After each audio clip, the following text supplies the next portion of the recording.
Testing.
Good morning, everyone, and welcome to our special council meeting on April the 8th, 2026. The purpose of this meeting is to discuss water-related matters. I will now call on Tim Brubaker, Regional Clerk, to conduct the roll call. Thank you. Chair Redmond. Present. Councillor Craig. Councillor Erb. Present. Councillor Foxton. Present. Councillor Gowing. Present. Councillor Harris. Present. Councillor Hunick. All right. Councillor James. Present. Councillor Liggett. Councillor McCabe. Present. Councillor Nowak just stepped out but is present. Councillor Rodriguez. He's online. Councillor Salonen. Councillor Shantz. Present. Councillor Verbanovich. Present. Councillor Wolf. Present. Thank you, Chair. I'd like to start by acknowledging that the land on which we gather today is the traditional territory of the Haudenosaunee, the Anishinaabe, and the Chinook peoples. In doing so, I want to reflect on what it means to be doing important community work like we are engaging in collectively today, and also in my own individual relationship to this land. As a settler, one of the most important aspects of my individual journey towards truth and reconciliation has been to listen. I am continually grateful to a community who shares their stories and concerns with me. As well as chair of the region, I know that I carry a large responsibility to ensure that it is not just myself on an individual level listening and acting, but that as a government, we are listening and creating action in the community and with the community. I'm offering this acknowledgement as one of the many actions I am personally and the region largely is taking towards truth and reconciliation. We acknowledge the enduring presence of the Indigenous people with whom we share this land today, their achievements and their contributions to our community. Are there any declarations of pecuniary interest? Seeing none, there are no presentation. We do have delegations. I'm going to proceed to them as listed on the agenda, but I would like to remind all delegations of some guidelines for participation. If you're attending in person, please proceed to the podium when you are called upon to speak. I will note that we have a new accessible podium that has the ability to be lowered and raised using the buttons on the right. If you're attending virtually, please turn your microphone on and camera when you are called upon. You will have 5 minutes to speak if you are registered before the deadline and 3 minutes if you are registered afterwards. When the light on the podium turns yellow, that means you have 1 minute left to speak. When the light turns red, that means your time is up and you need to sum up. You may hear me give you a reminder about the remaining time. Additionally, some general reminders. If you conduct yourself in any of the following manners, it will result in immediate removal from the meeting. Interrupting councillors, staff, or other delegations. Derogatory statements about councillors, staff, or others. Turning your camera on at inappropriate times, and hate speech or defamatory comments. One last reminder for delegations, please do not take offense if following your presentation, there are no questions from council. This is council's time to really listen and reflect upon the opinions and ideas shared with us from our community members. The first delegation is Tom Chesnovic, Chair of Nith Valley Eco Boosters. Tom, proceed to the podium, and you have 5 minutes. The floor is yours.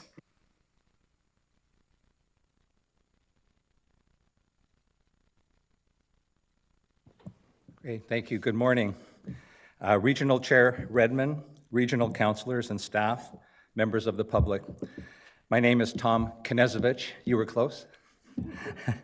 And I am a member of the Nith Valley Eco Boosters, a local volunteer organization that has worked for over 10 years to achieve and support a long-term healthy environment in Wilmot and Wellesley townships through education, action, and collaboration. Today, I would like to speak to you about protecting the natural heritage of this region, and we'll be sharing aerial and ground-level photographic confirmation regarding the Shingletown wetland that is missing from the staff report that was presented at the February 25th council meeting. At that meeting, Mayor Shantz asked if the region's pumping caused the Shingletown wetland to dry up. Staff called it multifactorial. However, over 70 years of photo history shows that this wetland has survived every major drought since 1950 until the region's experimental pumping began in 2019. This ecosystem has been remarkably resilient. It rebounded after significant water was taken to create cattle feedlot manure lagoons between 1965 and 1987, and it survived the severe drought years of 2012 and 2016. However, following the region's recent optimization and experimental pumping peaks, we are seeing a decline that over 70 years of history suggests is unprecedented. For the first time in decades, this wetland is failing to rebound. This isn't a climate cycle. It appears to be a direct response created by municipal extraction of water. May I have the first slide, please?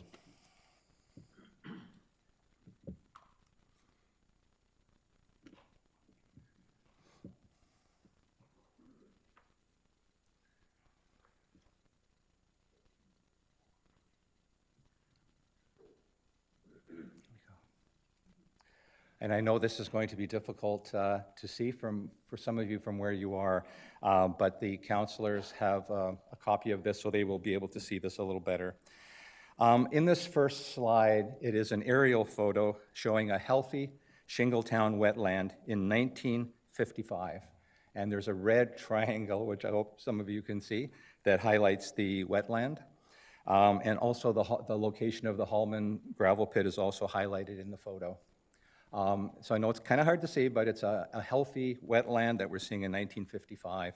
Next slide, please. The next slide is a 1977 photo, so we are 22 years later, and this photo is showing the effect of excessive pumping, which started in 1965 to fill the manure lagoon and irrigate the cattle lands. So we're starting to see that negative effects on the wetland. Next slide, please. This slide is taken in the year 2000, and the wetland continues to show the negative effect of the excessive manure lagoon pumping, even though it ended in 1987. Next slide, please.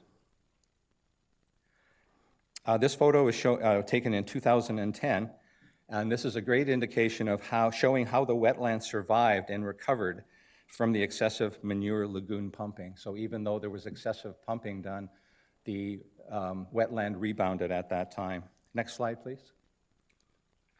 This is a 2017 photo that demonstrates again how that wetland rebounded from a very significant drought in 2016. So we're seeing that pattern of the wetland being able to rebound after considerable stresses. Next slide, please. This is a 2019 photo. The wetland looks healthy at this point, but it's at the point where this is the year when the region's experimental pumping started. So we're okay here.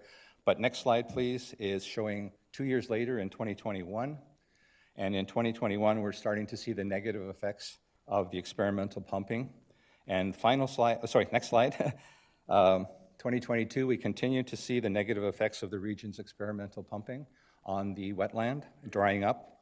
I must say that in 2022, there was also a significant drought that year. So there was a double whammy that year. And final slide. No, and still not final. 2025, we're starting to see the wetland continuing to dry up. And final slide, 2026. These were taken just a few weeks ago on March the 30th, and we're continuing to see the wetland failing to rebound for the first time in decades. The loss of the Shingletown wetland will result in a loss of the benefits that it has provided to the community for many years. These benefits include providing a habitat for wildlife, including species at risk and migratory birds, filtering pollutants, buffering against flooding and drought, and absorbing and storing carbon, reducing the effects of climate change. In addition, a 2022 study completed by the Institute for Wetland and Waterfowl Research, Ducks Unlimited Canada, confirmed that restored wetlands can reduce phosphorus and nitrogen loads entering streams and rivers across the working landscape of southwestern Ontario. The 1980 Wilmot Water Agreement was put in place to prevent exactly what we are seeing today. The Nith Valley EcoBoosters ask that Council reject the recommendation to rescind these protections.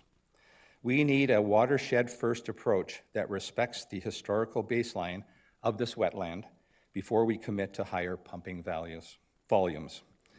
Thank you for the opportunity to present to you on this important topic.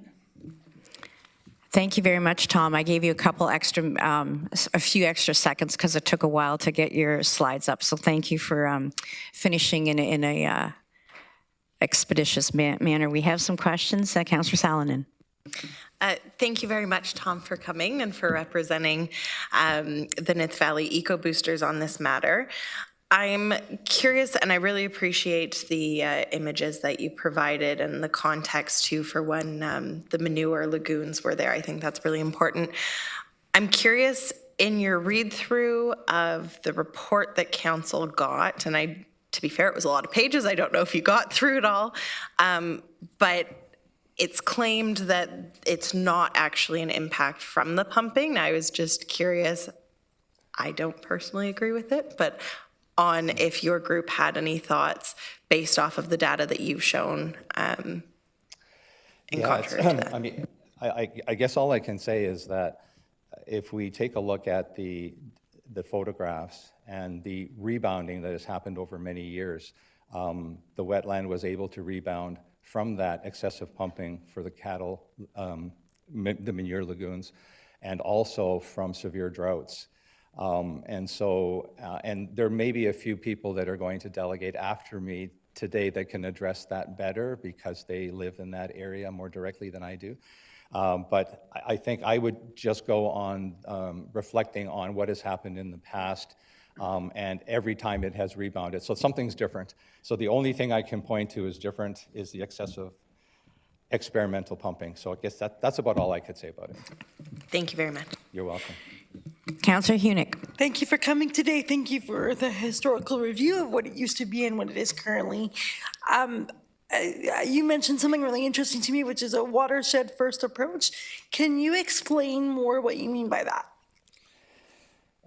Does that mean no pumping at all? Does that, parameters of that? Yeah, I think when you take a look at the benefits, and I only mentioned very briefly some of the benefits that were shown from the study that was done by Ducks Unlimited in terms of reductions in phosphorus and nitrogen, nitrates, et cetera. So I think watershed first to me means the people that live in that area have received the benefits of that watershed for many, many years. For example, just filtering of pollutants, et cetera, but also in terms of the water that they are getting and have always gotten for many, many years. And so that people in that area, that live in that area, the first thing that they're concerned about is making sure that they have access to water. They're not going to worry about their wells drying up, et cetera. And so the watershed first approach means take care of the people that live in the area, make sure that they get water. And then secondly, make sure you're maintaining a natural wetland that is doing all these wonderful things to reduce the effects of climate change and to reduce pollutants, et cetera. So that's how I look at does that mean no pumping at all? Again, I think it depends on what effect the pumping is having on the people that live in the area and the loss of the ability to filter pollutants and affect climate change, et cetera. Okay. So it depends on how much pumping. Thank you. You're welcome. Thank you, Tom. I have no further questions. Okay, thank you. The next delegation is Laverne Forwell, Citizens for a Safe Groundwater. Laverne, I believe you're here in person. You have the floor and you have 5 minutes. Welcome.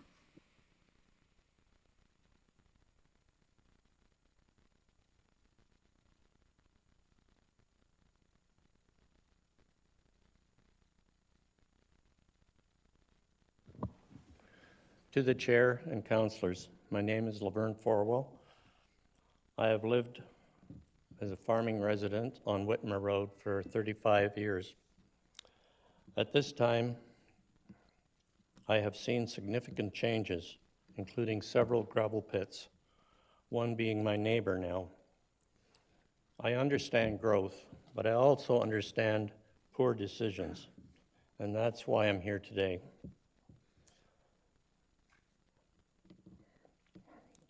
I'm having to speak about water, but more importantly, about trust and accountability. Because what we're facing today is not just water issues, it's a breach of a long-standing commitment to our community. To understand why this matters, we need to go back to 1970. Wilmot Township was in crisis. Council records show that pumping had already dropped the water level table by 11 feet. Residents were facing real hardship for drinking water and for livestock. At this point, I would like you to look at the screen. And you can't read it, but if you can scroll through the various pages like that, these are all council meetings going back from 1970. It was a lot of time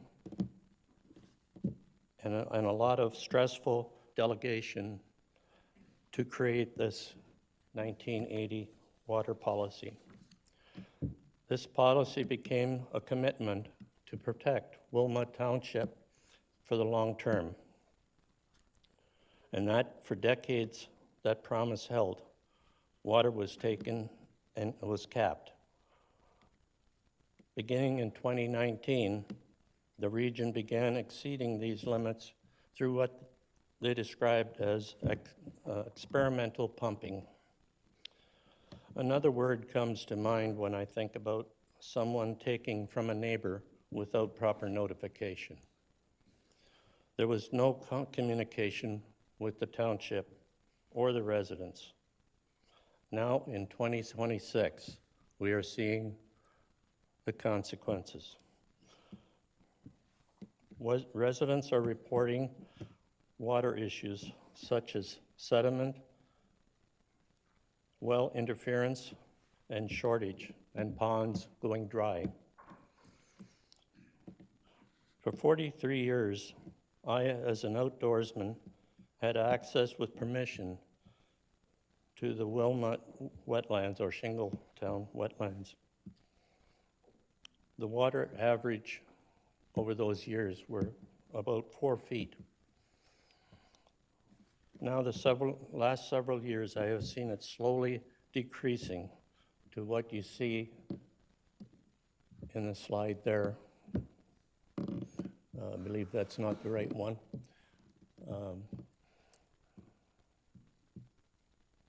It's a sort of a grassland. Keep going.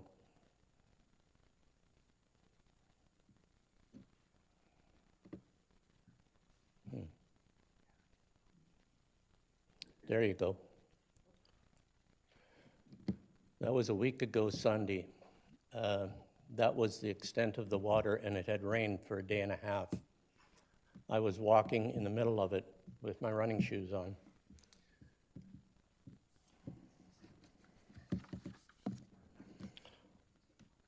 This is a long-term risk taking us back to the 1970 crisis.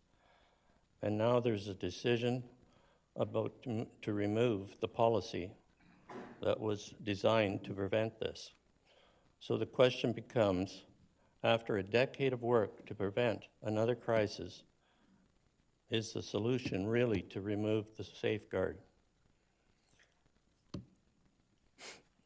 This issue extends beyond Wilmot.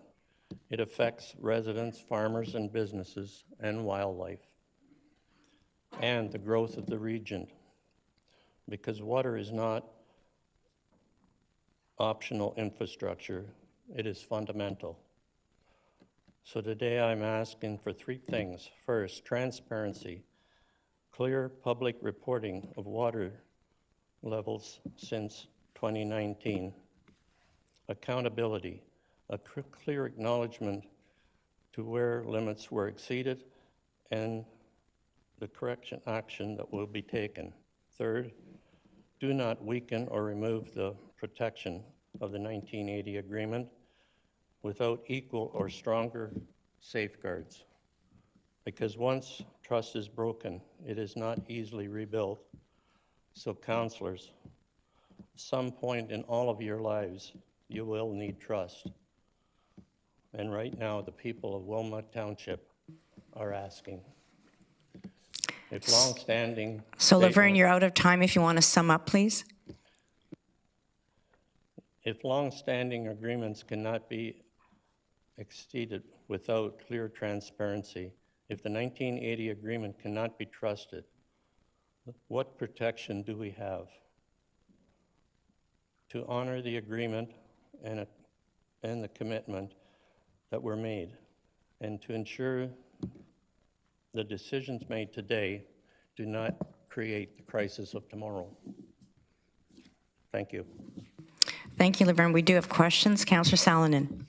Thank you very much, Laverne, for coming in this morning and for sharing all the information that you found. I'm curious if you think that the original motion, and I appreciate the historic context you found, I also stumbled across that in our archives, but I'm curious if you think that that policy of 1980 was put in place much like the other thinking of the region that's forward thinking, like putting in the countryside line, for example. So putting in our own additional backstops to ensure good protection of our resources. Is that your interpretation of this policy?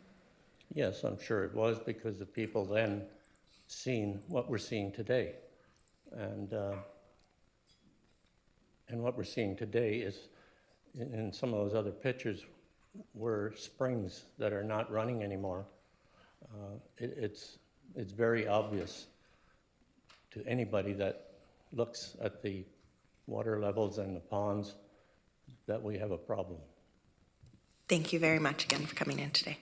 Councillor Hunick. Thank you for coming today. I think what you and the previous delegate have successfully shown is that the experimental pumping that we've done for 7 years is actually producing negative impacts for the population that lives there, and I don't want to make those impacts permanent. So thank you for demonstrating that for us today. Councillor Shantz. Thank you. Thanks for presenting to all the presenters who have and are going to present. I'm trying to understand the depth of the pond. I think I heard you say it was about 4 feet. Was that, and I think I heard that it was at its largest about 7 acres in size. Would it have been about 4 feet through that whole 7 acres, or like, can just give me some sense of what the extent of it was? When I originally went out there, I had a duck blind, probably the distance of the diameter of this facility here, and you had to walk through 4 feet of water to get to it. There probably was deeper areas, and then it tapered to the edges, but on average, I would have assumed that that's what the depth would have been, 4 to 5 feet. Okay, and if I could just follow up to that, is there any sense of silt migrating to that area and filling it in, or can you speak to that at all? No, I moved out there 35 years ago. I'm right next to it. Like I say, I'm next to the gravel pit, which part of it is on, a small corner of it is on the gravel pit property, and the rest is on people behind me. And no, I got to go over there on a pretty regular basis just to check out the wildlife, and I don't see any silting coming into it. Thank you. Thank you, Laverne. I see no further questions, so thank you for your delegation. The next delegation is Greg Castor from Wilmot. Greg, are you here in person? Welcome. The floor is yours, and you have 5 minutes.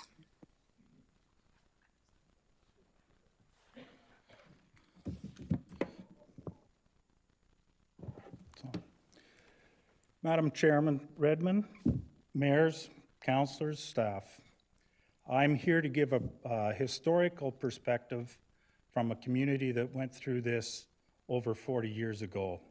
I've been a resident in a little town called Rosebank. Rosebank exists on Huron Road, which is near Dundee Country Club. We have a major regional well, K26, located on a Mannheim Road around the corner from us. And this is a historical perspective that I hope will help the Shingletown people realize what they're likely going to be up against. You can imagine waking up one morning, turning the tap on, and nothing happens. Your response would be, oh, something's broken down, and you go and you check pumps, you check wiring, and then as a last thought, you think, maybe I'll check the well, and you open up the lid, and there's absolutely nothing there. I want to give a historical perspective of what a neighbor and I went through. His name is Jim Sterling. He lives about 100 feet from us in an old schoolhouse. We had a 10-foot hand-dug well with a 3-foot diameter that used to supply 2 households and 20 head of cattle. And then in 1987, it started to go dry. And one day it did. So I had to ask the tenant with the cattle that he had to move them out because we were short of water. A next door neighbor had drilled their own well, so they were no longer associated with our well. And so with one household of myself, my wife, and 3 children, our well was continually at a very low level. Mr. Sterling's well, who was 42 feet deep, hand-dug well, also was going through similar situations. We went to the Water Liaison Committee at the urging of 3 of our councillors in Wilmot Township. And I'd just like to, this is historical, maybe some of you folks won't know these names. There was a fellow, Lynn Myers, who was the mayor. There was Councillor Ralph Shantz and Councillor Bill Weichel, who encouraged us to go to this Water Liaison Committee and put a claim in. And we thought, okay, that's a good way to go. We went to that, and it was very enlightening to see how things happen. And I thought, 40 years ago, I'm going to keep these books were what was generated by a consulting company to tell us that we were not being affected by water pumping. I finally, after a couple more meetings, and Mr. Sterling's 42-foot well going completely dry when they were gone for a month, the region decided that it would perhaps be appropriate that they drilled a well for us, which they did. We are now located at 142 feet. Mr. Sterling is at 190 feet, so a little different elevations. We both have water that needs to be treated for iron.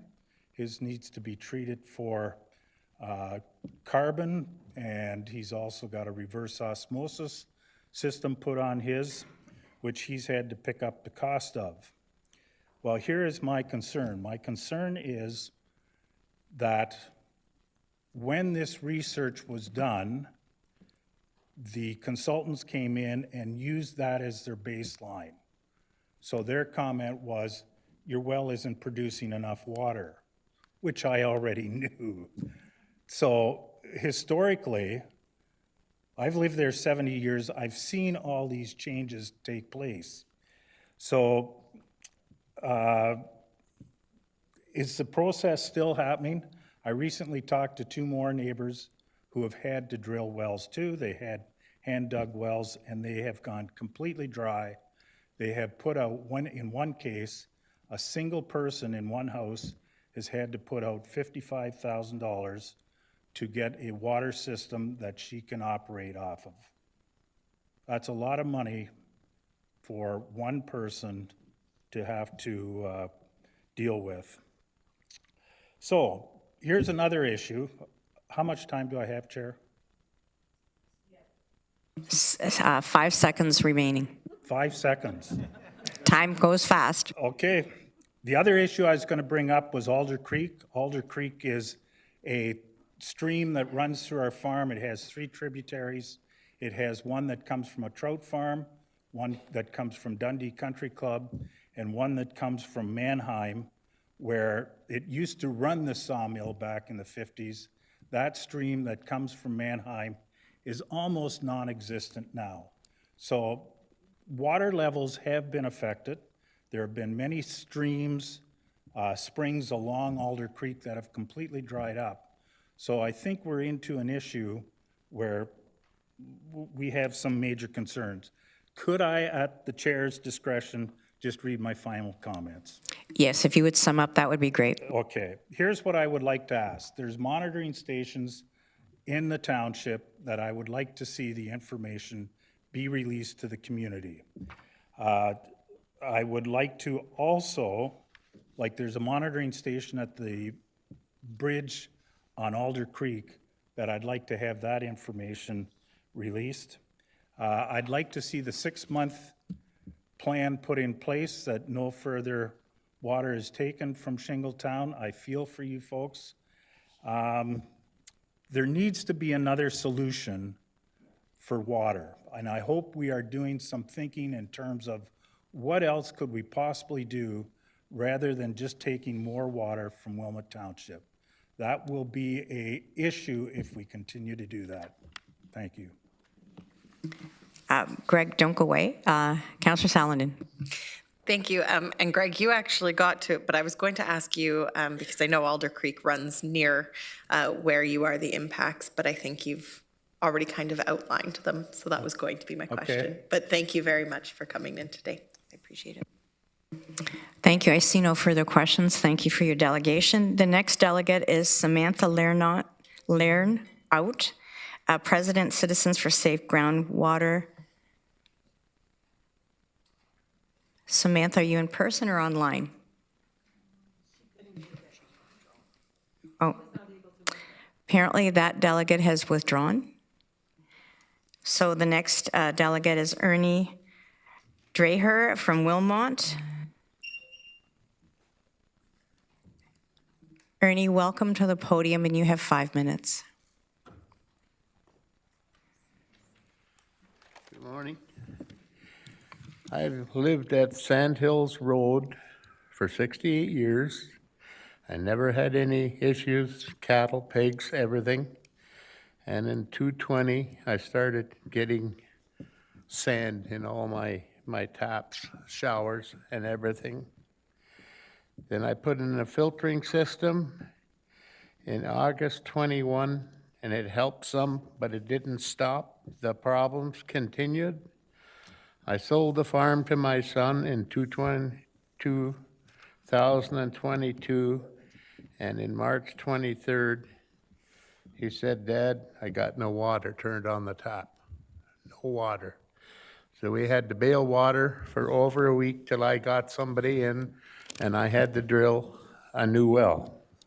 And I installed it on March 23, and there's been no problem since. But I've lived there that long and had livestock and no problem. And now I'm short of water, no water, And, it's the future of the kids and stuff in the township water. That's all I have to say. Thank you. Thank you, Ernie, for coming in. Hang on, Councillor Salonen. Thank you very much, Ernie. I'm curious, I know that you already drilled a new well, but have you reported that well interference through the region? Did I record it? Did you report the well interference to the region? Just lately, since I heard this, yes. Okay, great. So you have added in Yes. a claim for that. Okay, thank you very much for coming today.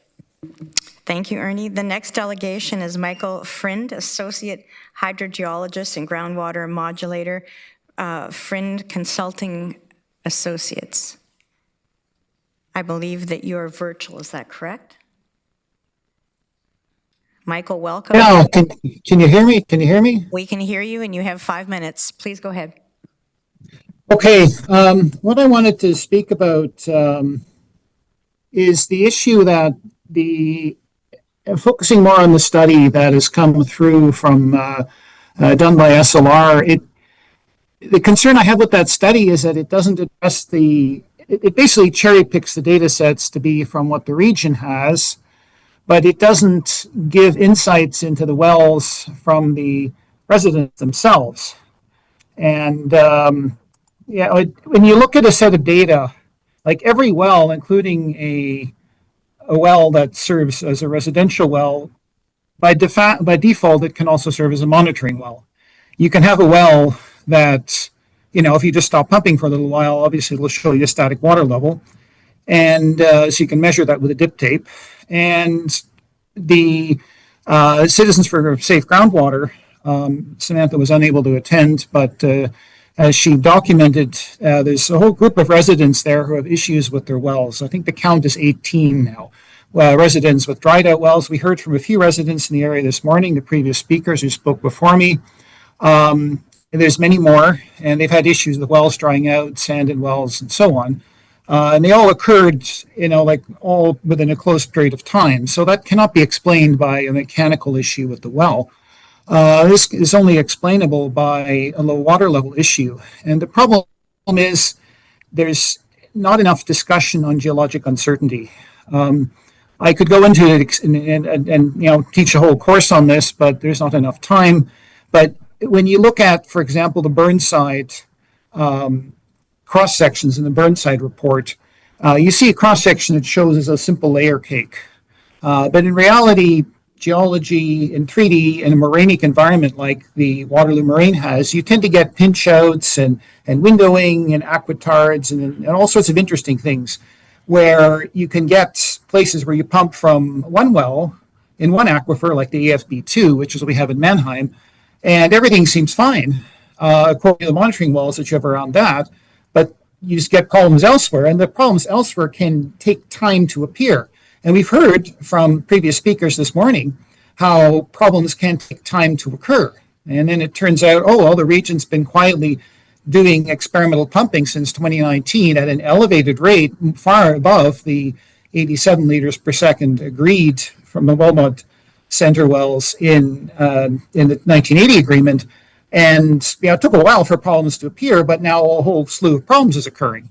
And that's the nature of aquifer systems. They're complex, especially morainic, and they're in 3D. So in one cross section, you might get what looks like, a layer cake, but in reality, a layer cake cross section is drawn by drawing lines between your boreholes, which is the only places where you actually know where the geology is. So you see sand, clay, and sand, clay. Well, how do you know those layers of clay and sand are all continuous between those boreholes, which, are wells that could be, a kilometer or half a kilometer, whatever, apart.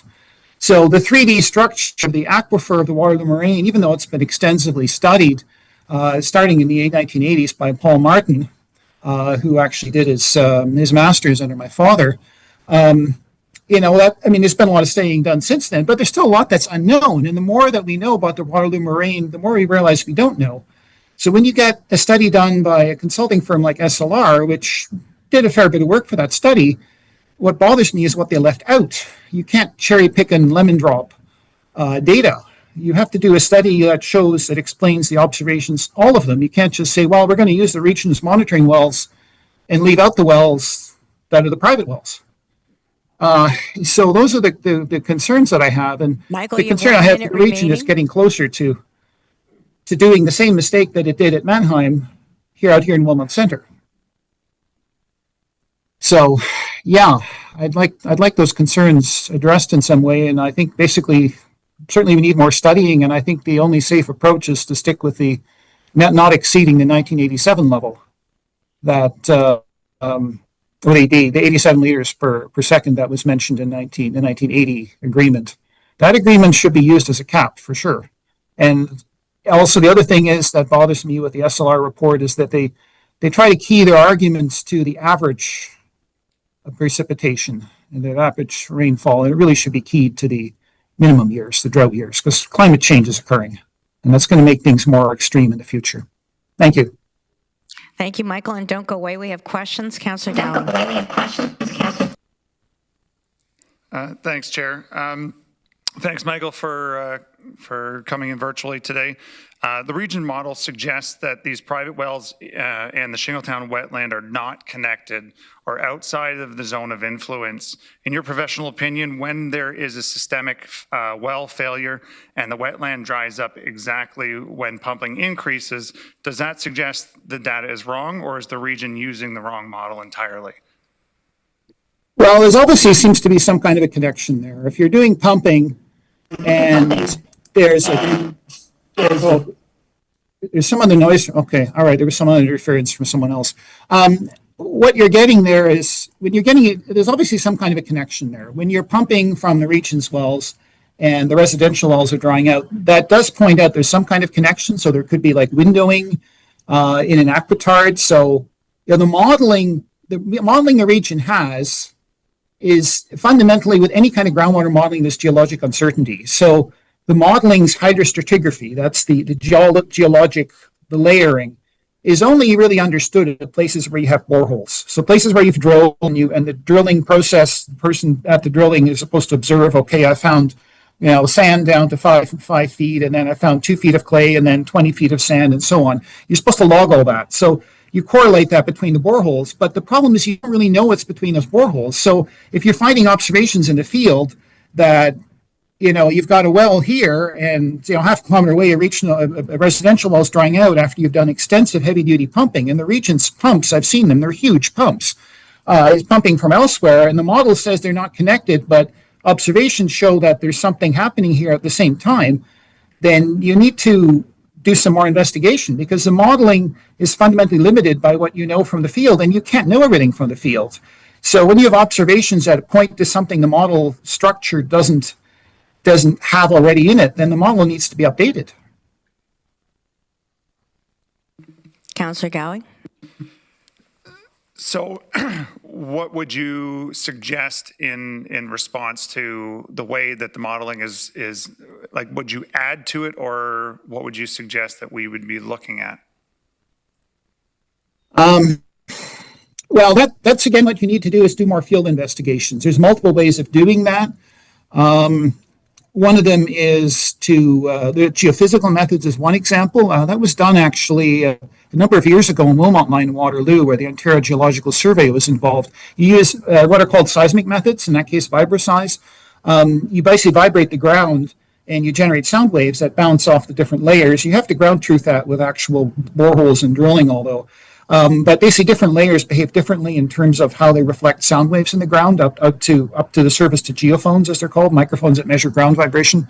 And that can give you insight into, okay, could there be windowing? So we thought that, the residential wells are in this aquifer and the regional wells are deeper down here. We thought the two were disconnected, but now we see that there's some windowing in the aquitards. There's some kind of connections in there, some pinch outs in something. So you need to get more data, and that hasn't been done. I mean, geophysical fieldwork is expensive, and so it hasn't been done yet. So that needs to be done. Okay, thanks, Michael. Councillor Shantz? Thank you. Thanks, Michael. I'm not sure if you know this answer or not, but I'm trying to get a visual 3D picture in my mind of what's happening. And so I heard the one resident talk about a 42-foot deep well that now he has to go down 142 feet, which is clearly in a different aquifer. I guess, can you speak to the difference between the depth that the region pulls from and the depth that residents pull from? And you just alluded to that a little bit in your answer to Joe. Can you take that a little more? Yeah, I have to look at the different depth. That was in the depths for the regional wells is given. They are deep. And the three K50, K51, K52 wells they're in the SLR report. I can pull up that number. They are deeper than the residential wells. I don't have all the numbers memorized. I can pull them up. So the depths are different, but also the thing you got to remember with depth, you have to also consider the ground surface elevation. So, like if you're measuring depth below ground surface or from the top of casing, often says TOC, you're measuring the depth that, the well goes down to the well screen. And then, the pump itself usually is elevated above the bottom of the well screen too. So there's a spot, where the sediments can settle out and so on. So what happens is, the regional wells are deep, and they are deeper, but the issue isn't just the depth. The issue isn't even just the depth versus the ground surface elevation that you're measuring from. It's also the issue of hydraulic connectivity, how the formations are connected. And the Waterloo Moraine is known to have different layers, but the different layers aren't completely separated. There's spots where, an aquitard could pinch out, for example, and it turns out two layers that we thought were separate actually are connected, but in a roundabout way, out of the page of the cross sections, like the cross section you see in the Burnside report. So that's why, the region's pumping can take a while. It can take, a year or several years to suddenly show up as a water level drop in the residential wells. And then on top of that, you add the effects of like reduced recharge from drought periods, like it was mentioned, 2022. And then the other aspect is also to consider with climate change. We're having a situation now where we're getting more rainfall events, even during wetter periods, that come as an intense cloudburst, a really brutal cloudburst that is a lot of rain really fast. That tends to give a greater proportion of your incipient rainfall as runoff, as opposed to gentle drizzle that might be intermittent, that might give you those foggy, rainy days that, extend for a long period and lots of drizzle. But that kind of rainfall, like if you get, say, 30 centimeters of rain over, 2 weeks as a drizzle, that gives you much better recharge than, say, 30 centimeters of rain all in 24 hours as intense cloudbursts.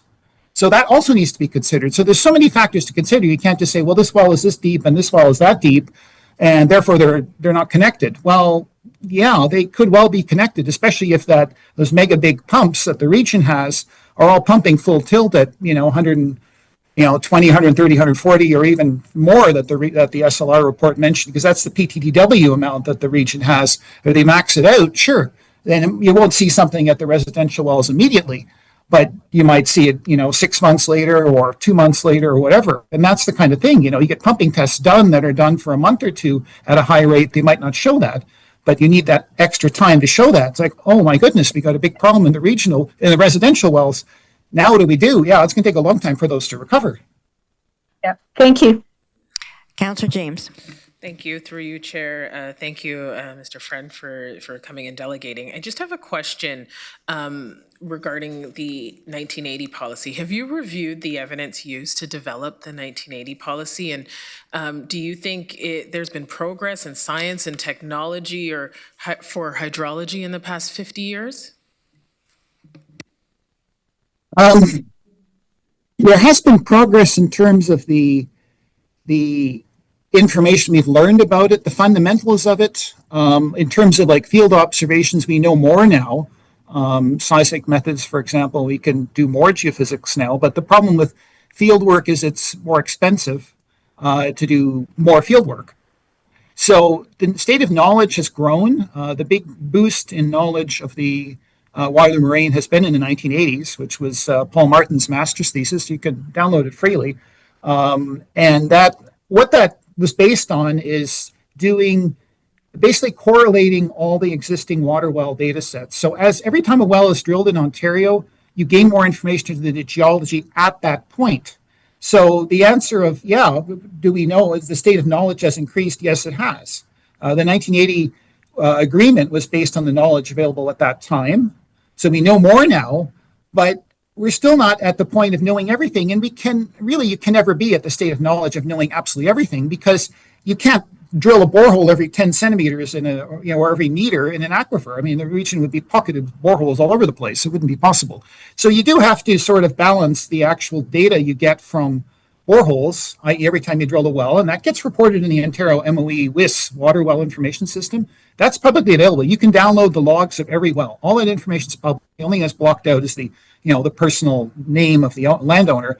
But that's all public, and every well driller by law has to fill that out and put that all in.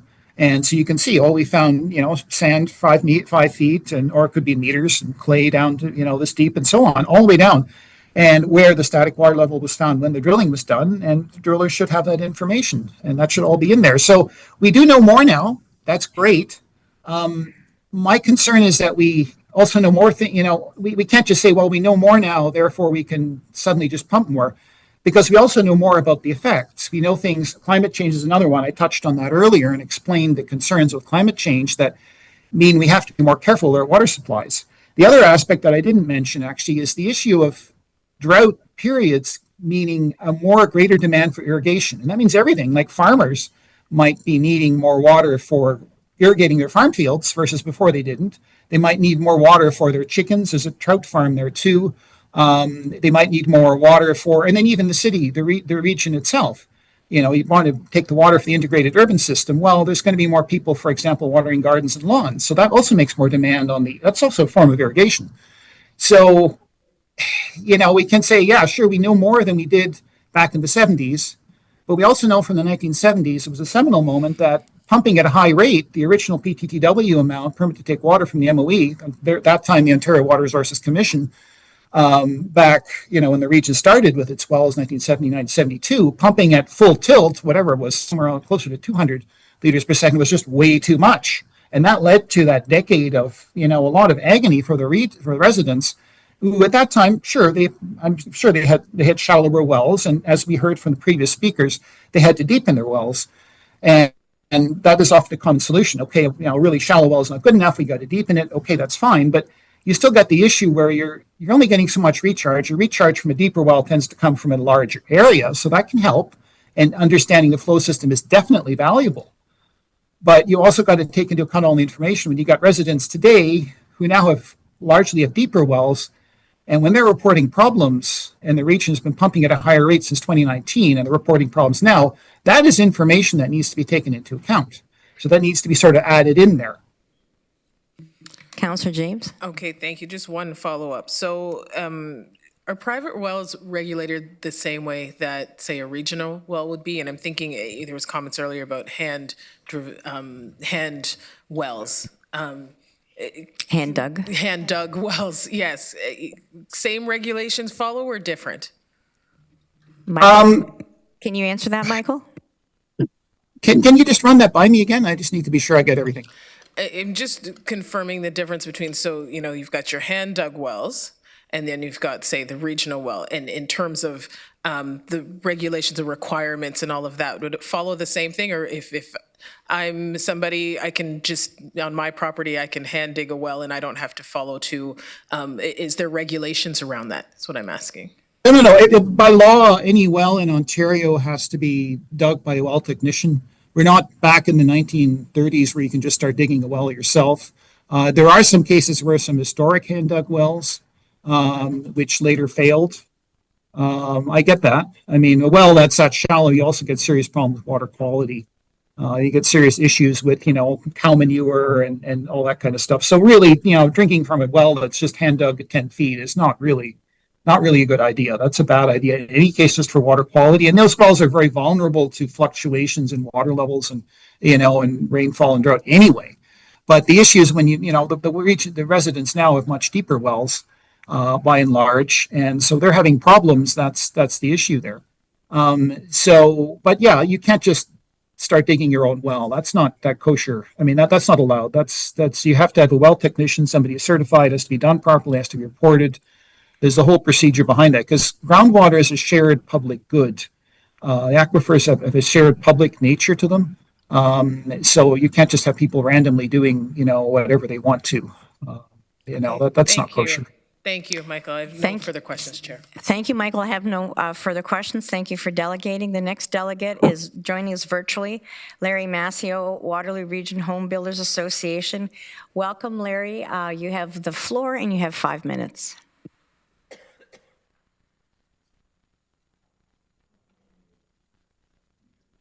We're not hearing you yet. Can you hear me now? Yes, we can.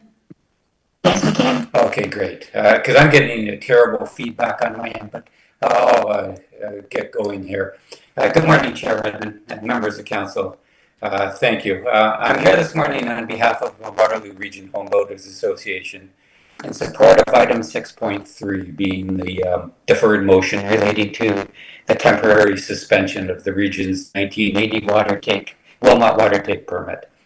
While the motion speaks to a temporary suspension of the policy, I just want to know we would also support a permanent Larry, suspension you're of that just policy as well. Larry, your audio's coming in and out. I don't know what you're using as a microphone. Maybe lean closer to whatever the source is. Yes, I'm having a heck of a time trying to. I've checked all my systems. There doesn't seem to be anything on my end that I can find. Maybe to turn fix, off but your I video. can't Not that we hear you can very keep well. seeing it. Chair Redmond, you're coming through that way as well. Sorry, I didn't hear that at all. I'm sorry. Larry, try turning off your video and just seeing if that helps. Okay, I'll do that. Just so, can you hear me now? It's better. Okay, well, I'll carry on. Just stop me if you need to.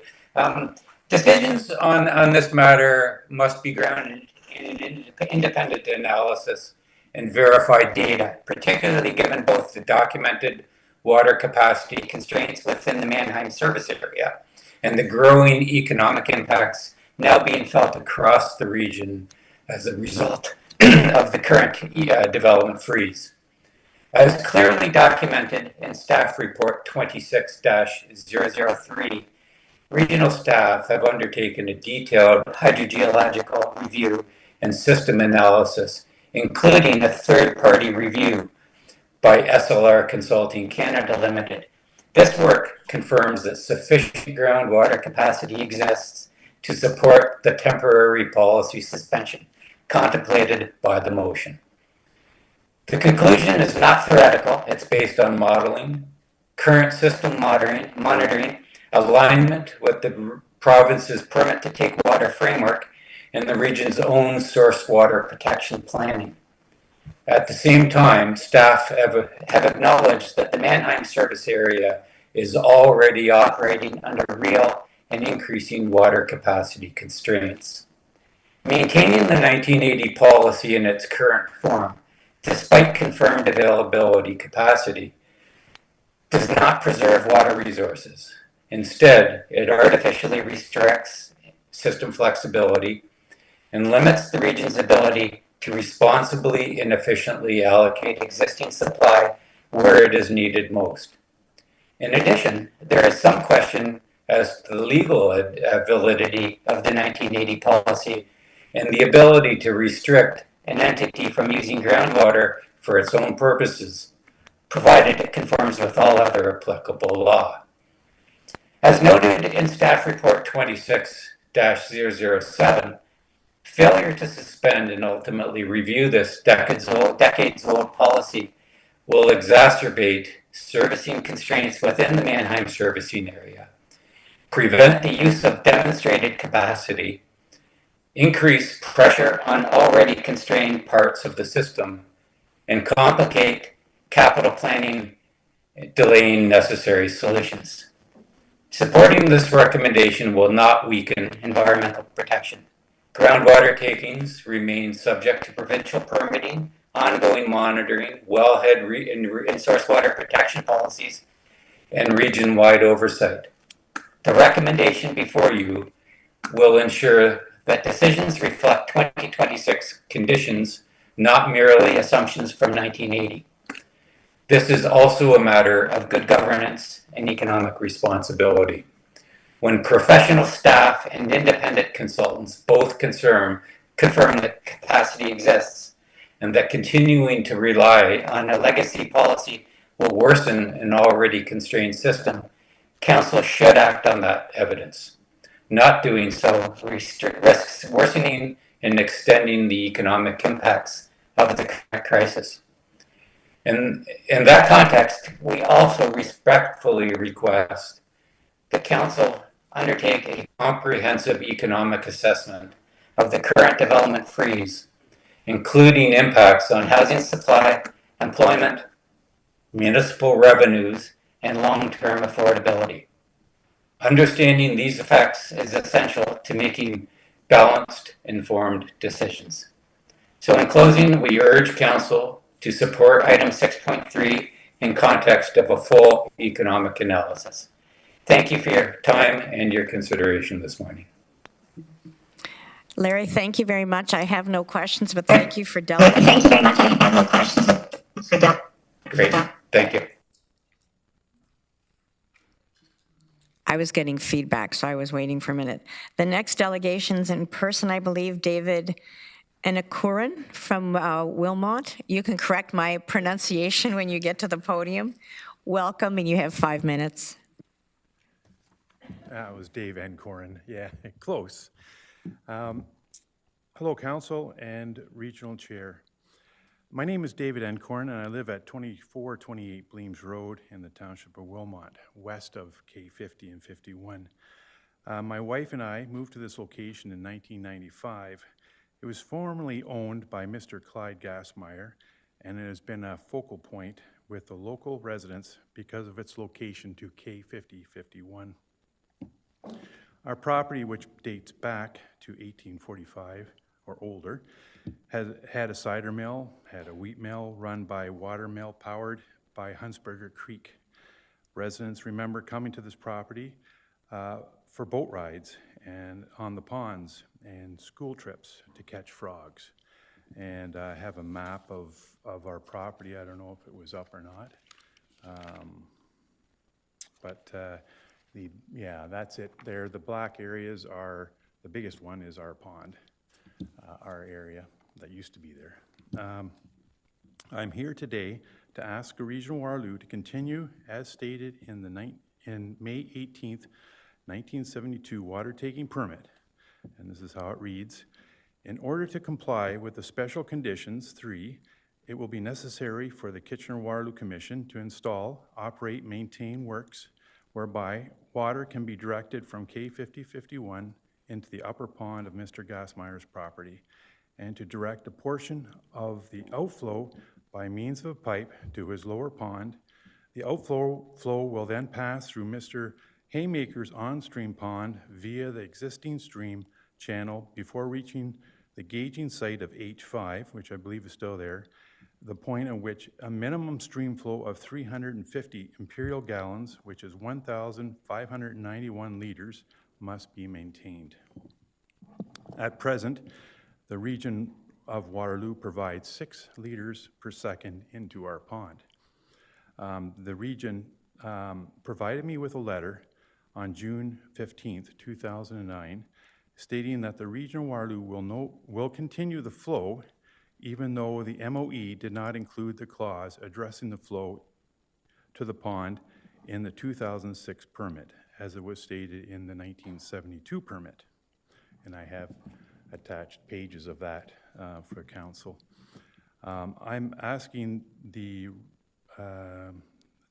region of council to ask the MOE to put back in the water taking permit the clause about the flow to our pond, which feeds Huntsberger Creek.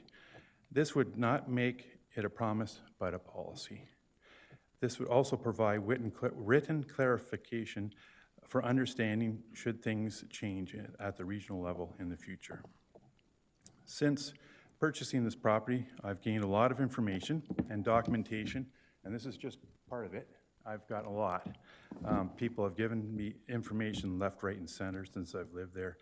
From the last owner, Mr. Gassmeyer, Water Advisory Committee, the Township of Wilmot, Region of Waterloo, and the Wilmot Center Monitoring Program Liaison Committee, in which in 1997, I was on the Wilmot Center Monitoring Program Liaison Committee for the Region of Waterloo till it was stopped in 2013. I learned a lot about aquifer groundwater levels, groundwater trigger levels, stream bed water levels, stream flows, and brown trout levels in Huntsberger Creek. Should the region continue to increase pumping rates, I advise them to restart the Wilmot Center Program Public Liaison Committee. This will get all hands on deck to make sure that there's no impact to the Wilmot Center well field and Huntsberger Creek watershed. Thank you for your time. Thank you very much. Don't go away. We have questions. Councillor Hunick. Thank you, Chair. Sorry, you said a lot of really good things really calmly to the point where I didn't quite catch your recommendation or your ask. Can you just repeat that one more time for everyone? I have a letter from the region, and what I'm looking for is it to be more put into the MOE water taking permit, that this water that's fed to my pond, because the pond dried up back in '72 when K5051 was put online. The previous owner, Mr. Gassmeyer, his well dried up, and I have a letter from 1973 from the Township of Wilmot indicating that his well dried up, and then he had to hook on to the regional water, or the city of Kitchener, who owned it at the time. So my ask is that the region put that clause back into the water taking permit as it goes to the MOE, and also to start the Water Advisory Committee again, because a lot of the data I have reports, there was a group on there that were fantastic. There's got to be about 15 members on there from the community to, there's a whole group that was on there. And it was closed in 2013 because they said that they had enough data that they didn't need to have us running it anymore or going to it anymore. But now that time has changed, and I think it needs to be, brought back online. So. Chairman, just to follow up, if I may. Do regional staff have a copy of the letters that you have? And I did send it in to the... So it's part of your package? Yes, it was. Yes. Okay. But if there's any other information that you require, by all means, I've got lots. I'm not sure if staff are receptive to that, but if we can talk about that during the presentation, that would be super helpful. Thank you very much. Councillor Salonen. Thank you, through you, Chair. Thank you very much for coming today, David, and sharing your experience as well as your ask to have that put back into the water take permit. I can see that being something of a priority. I am curious, though, that you noted you were on the Wilmot Centre Public Liaison Committee, and you also said that it wrapped up in 2013 due to enough data being collected. But the report that Council got for this committee today on page 47 said that the region actually communicated with the Wilmot Centre Public Liaison community in a presentation in 2017. To your knowledge, were you or any of your neighbors or any of the folks who were a part of the committee involved in that said presentation in 2017?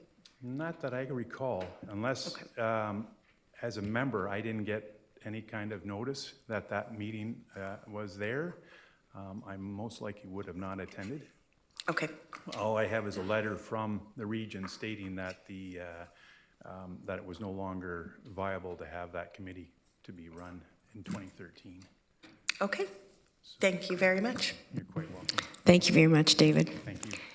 The next delegation, I believe, is virtual, and it's Diet Linde Lapel from Wilmot.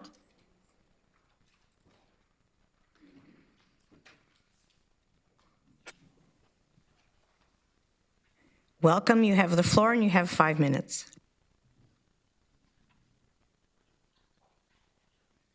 Thank you for letting me share my thoughts this morning with you, as we both face similar challenges providing humans with their most important needs.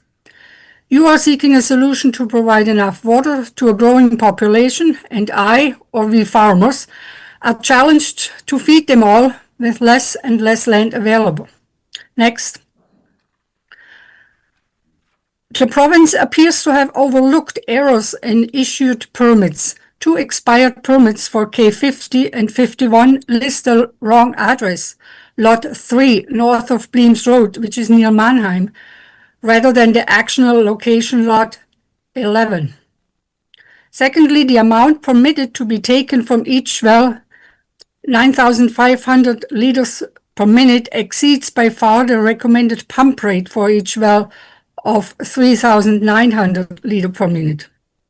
To visualize the amount taken daily from K50 wells at, let's say, 120 liters a second, one would need to line up 518 milk tanker trucks along Bleems Road, carrying 20 cubic each. Next. The presented studies state a sustainable flow rate of 158 liters for the K50 well field, a number picked from the April 1970 well drilling and testing report of K50, done before the well got even registered in June 1970. This wasn't an operational test, but just a 100-hour well driller's test, and even then water levels dropped in observation wells 1 kilometer around, notably 1067. Next. Observation or monitoring wells first drilled in 1967 at strategic locations, but to save money, additional monitoring wells were mainly located along roads and farmers' lanes. Observation well 1067, located on the northwest corner of what is today the Hallman Pit, was part of the water level and pump test program since the beginning, and including the 3 months 2018 pump test, but decommissioned right after. Next, lack of easy access appears to be the only reason why the Shingletown wetlands have never been monitored. Thanks to hydrological studies done for the rezoning of Lot 10 south of Bleams, data from this area become available. Next. The studies included detailed monitoring for multiple test wells around the perimeter of Lot 10, including the wetlands. This needed to be done to determine the future gravel pit floor level, as the operator has to stay 1.5 meter above the water table. Even water table triggers levels in the wetlands were established back then. Next. The hydrographs around and in the now licensed gravel pit clearly responded to the pump test in 2018, seen between the black lines, and increased pumping at various levels between 2020 and 23, and again in 25. This 2018 pump test concluded 120 liter a sec results in a measurable water table decline up to 2 kilometers of the K50 wells. Next. It puzzles me how a 2025 reliable operating flow of 158 liters could have been established, a number dating back to the 1970 drilling. Next. For 22 years, shown here up to 2020, 110 liters a second or less have been pumped while the water table responded to seasonal rain and snowfall and always recovered, but no longer due to higher pump rates. Please respect the 1980 agreement limiting the flow to Kitchener. When adding current New Hamburg embedding needs to the 1980 agreed flow to Kitchener, we will stay in a healthy pump rate scene and hopefully stop the continued decline of the water table in our area. Next. Staff reports show as wells in Mannheim started to fail, Shingletown wells were simply ramped up. Next. To combine these well fills and claim there is unused flow in Wilmot is a paper exercise that doesn't hold water. Please include the Shingletown wetlands in future hydrological studies and bring it into the source water protection area, as it is a cattle lake and represents the exposed aquifer. We all need to have it restored and protected to survive. Thank you. Thank you very much. I see no questions, so thank you very much for delegating.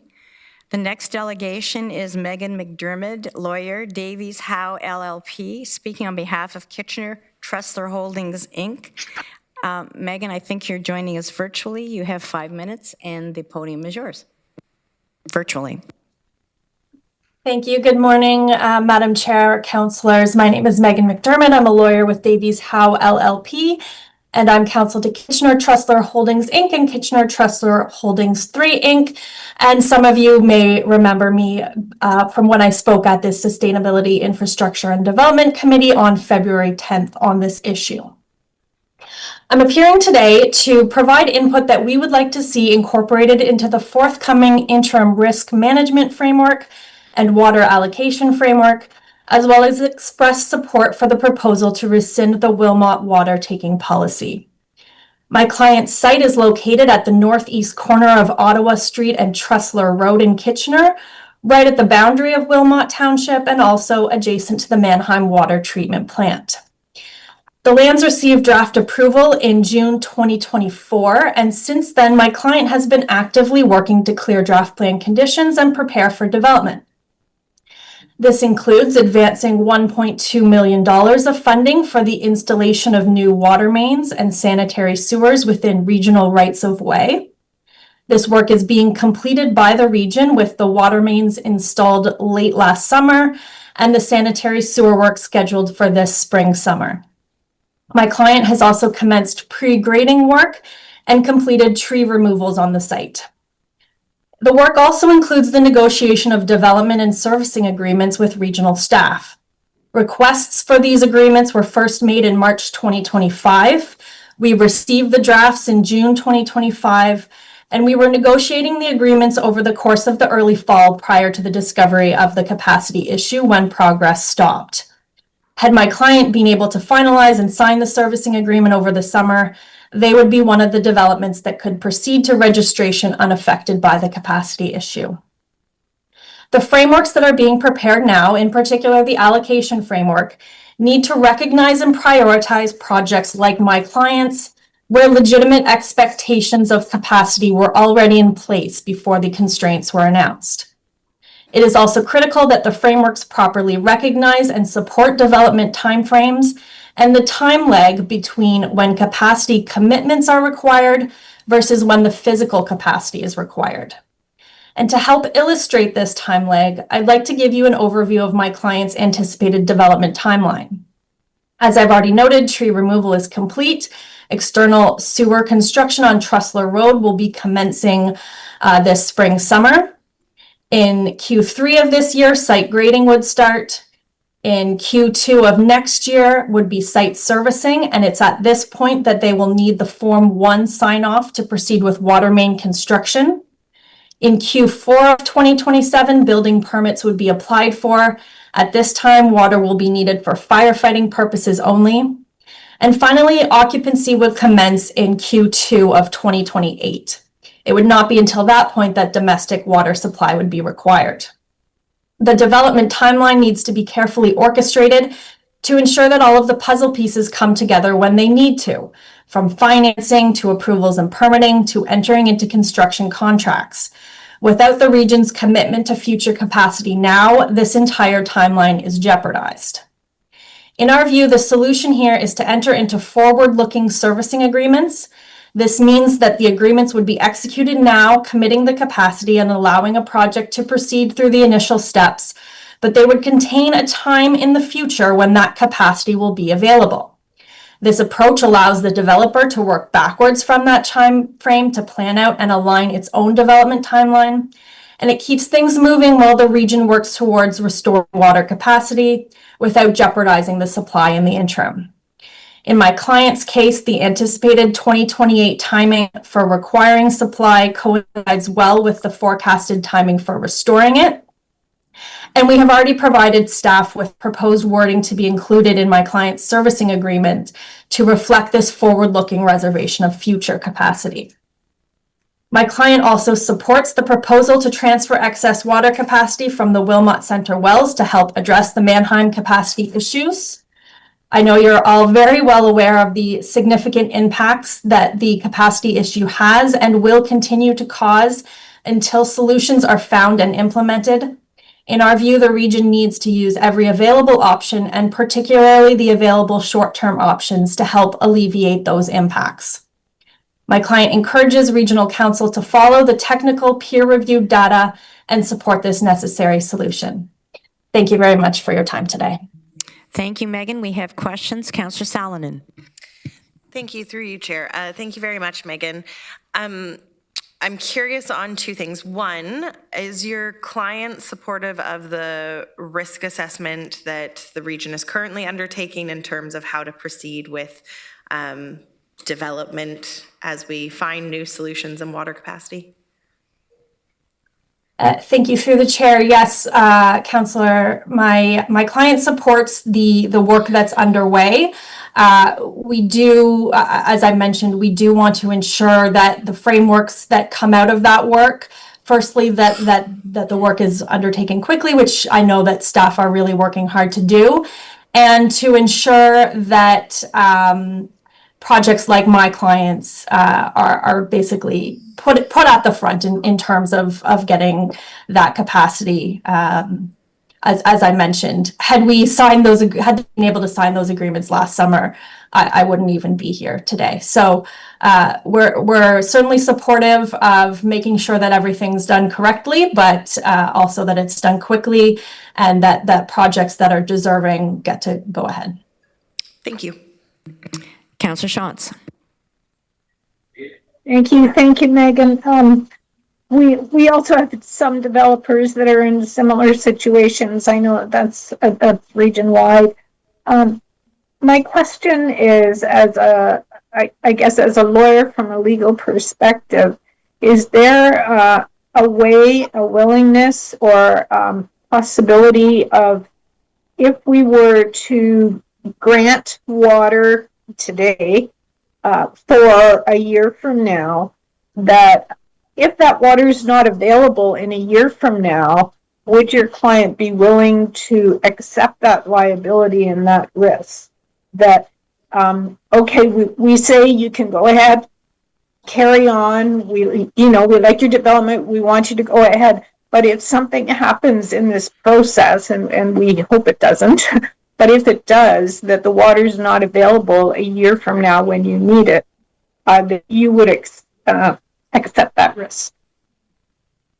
I mean, certainly that's not the ideal situation. My client will be putting significant, making financial investments, putting resources into their projects in order to proceed.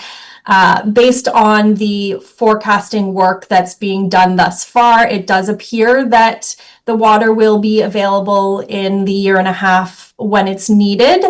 And I think, you would need to account for the eventualities in the agreements. And you would also need to make sure that there is very consistent updating. So if there are things that happen that is going to delay the timeline, those need to be communicated immediately so that developers can make decisions about what they need to do to respond to those things. But that's certainly not the ideal situation, and it would cause a lot of problems. Yeah, of course it's not ideal, and we hope we can come to a better resolution, but just curious if that would be something that would allow the area municipalities to say, we like this project, we want it to go ahead, but not I guess in the end get sued because we can't provide water. And certainly with development, there's always an aspect of managing risks. There's always risks part of development. And so I think through the drafting of the agreements, there would need to be the provisions that are put into how those risks get managed. And then it will be up to the individual developers as to what amount of risk they're prepared to take on. Thank you. Councillor Vavanovich. Thank you very much, Chair Redmond, and thank you, Ms. McDermott, for coming in today. Just wanting to follow up on your presentation, because part of it seems to be focused on the work that's happening at the region, but part of it really will rest with the area municipalities, who, as you know, have planning authority and responsibility going forward. So, I guess my question specifically with regards to the regional component, I gather that you are in favor of seeing the water capacity that we're dealing with in terms of the Wilmot situation being added back in. And then recognizing that as we work, as the area municipalities and the region work collaboratively together towards the longer term solutions, what you're specifically speaking to in terms of the agreements and so on would probably align more with the area municipalities' planning responsibility, or at I guess at most a little bit of both. Is that your understanding as well? Yes, certainly there's, I think, a role for both tiers. The local municipalities being the ones approving the development, knowing the time frames within which the water is going to be required, but then the region being the one signing the servicing agreements. So I think they both need to be on board and have that coordinated approach between the two. And I guess that will be part of the framework, the allocation framework that's going to be worked out. Here's the water supply that we're expecting. How do the local municipalities work on allocating that? Yeah, and that's why we're working hard to see if we can develop a common framework on that going forward. Great, thank you very much for coming in. Thank you very much for delegating, Megan. The next delegation has 3 minutes as they registered after the deadline, and it's Ryan Mounsey, CEO, Urban Insights, Inc. Welcome, Ryan, to the podium, and you have 3 minutes.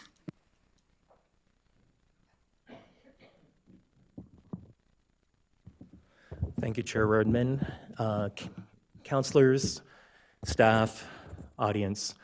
I provided a letter yesterday, and I'll be less than 3 minutes. But please take the time to review it. I've identified 10 applications that I'd like to facilitate through the different ranking criteria. These are projects that are ready to go. And there's 450 units in 10 applications, ranging from single lot severances, and there's 8 lots, to 12 unit buildings, to 20 units, to 40 units, to 78 units, and then 190 units. This is all missing middle housing or mid-rise housing, and many of them have affordability tied to them through CMHC financing, with 10% of the units as affordable. So having said that, I'm going to quickly go through my letter. And just to recognize, this is my only forum to not only receive information on the water capacity issues, but also to share the information like I just did with the letter. I don't sit on the committees. And so since December, I have 2,500 units that are on the books. That's over $1 billion worth of development, but a lot of it's smaller scale development. And so you just do the math. And I agree with Mr. Mazzio, who spoke earlier about doing an economic impact analysis. I think it's time to do that now to understand what the lag effect is going to be on this community. These are not speculative proposals. They are policy-aligned proposals. These are policies. These projects have been in the queue for 6 months, a year, 2 years, and kind of like the previous presentation, some of them just missed a deadline. And so this is where we're trapped with these units, not being able to move past the processes for a building permit, and that's the trigger. Through my work across Kitchener-Waterloo and Woolwich, I can confirm that these projects are appropriate. They have minimal water draw tied to them. The analysis, I put liters per second in that cover letter to demonstrate that those 450 units would have a minimal impact on the overall system in 3 different municipalities. And the last couple points is that I talk about a 3-tiered approach: a tier 1, small marginal development; tier 2, moderate; and tier 3, larger scale. And so my 3 questions to ask, and then I'll conclude, is that when will municipalities be authorized to begin issuing water capacity allocations and advancing building permits? Very encouraging to see the report talking about the framework, but the issue is still timing.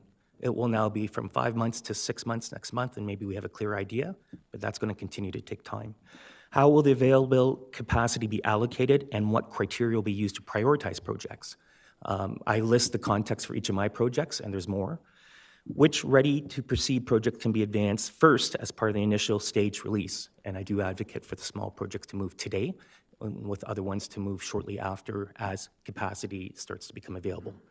Those are my comments. Thank you very much, and appreciate the opportunity. It was very timely. Ryan, I was really hoping you'd raise up the podium. You're tall, and now we have that functionality, but you only had 3 minutes.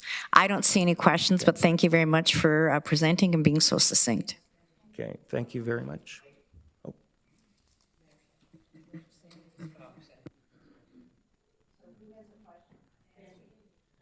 Councillor Shantz, go ahead.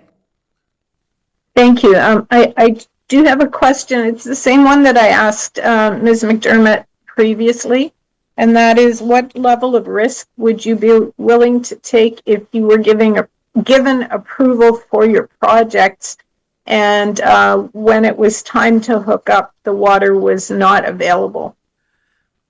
Thank you, Councillor. I'll answer that in 2 parts, with clarity on saying yes to that approach for the small-scale projects.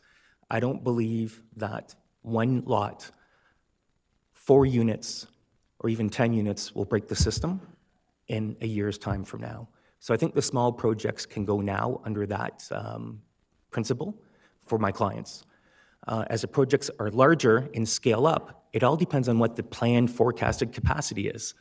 And then you have to start to distribute that allocation. And I think if you have the water information from the functional servicing reports, you can approve development up to that capacity and then stop it. And so I think that that would be a fair trade in terms of getting projects based off the known capacity. But just to open it all up for this, I think would be problematic and high risk, like the previous speaker said, that would be a difficult situation. Councillor Shantz?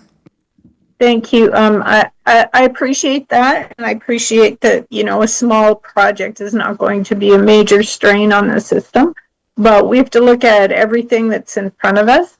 And so my question is, if we gave you approval to go ahead and next year or whenever you needed the water, it was not available, would you accept that risk? Councillor, through you, Chair, I've spoken to a couple clients. Some clients would accept that potential risk and take that on. Others, not so much. So it's a mixed bag. I can't speak for everyone to say yes on that, but a couple would take that opportunity. And this podium is much better and great for laptops. Thank you. Councillor Gowing. Thanks, through you, Chair. So the projects that you're doing, are they residential or are they commercial side? Through you, Chair. The 10 that I identified are all residential and high priority projects. The other projects I'm working on are non-residential, but they have a longer timeline, and we'll have to go through zone change processes. So that's just going to take time. So we're not as concerned with the non-residential ones under my portfolio. So under the residential side, have you pre-sold any, or you haven't got to that point yet?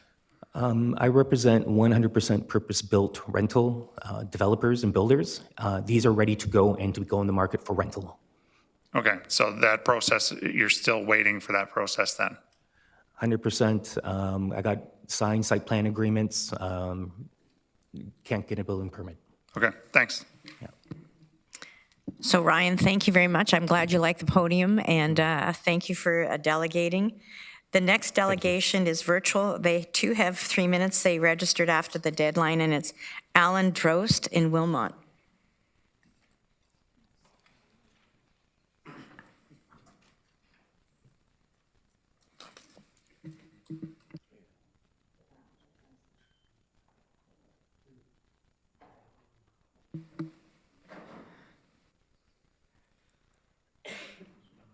Okay, Alan is not online, so we will go to David Prong from Wilmot. Again, 3 minutes, and David, you're here in person, so welcome to our new podium, and you have 3 minutes.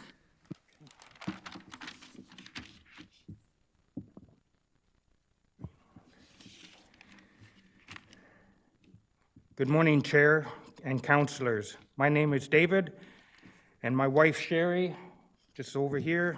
We are the stewards of the Shingletown wetland. We've lived on this land for years, and we've seen how this wetland works.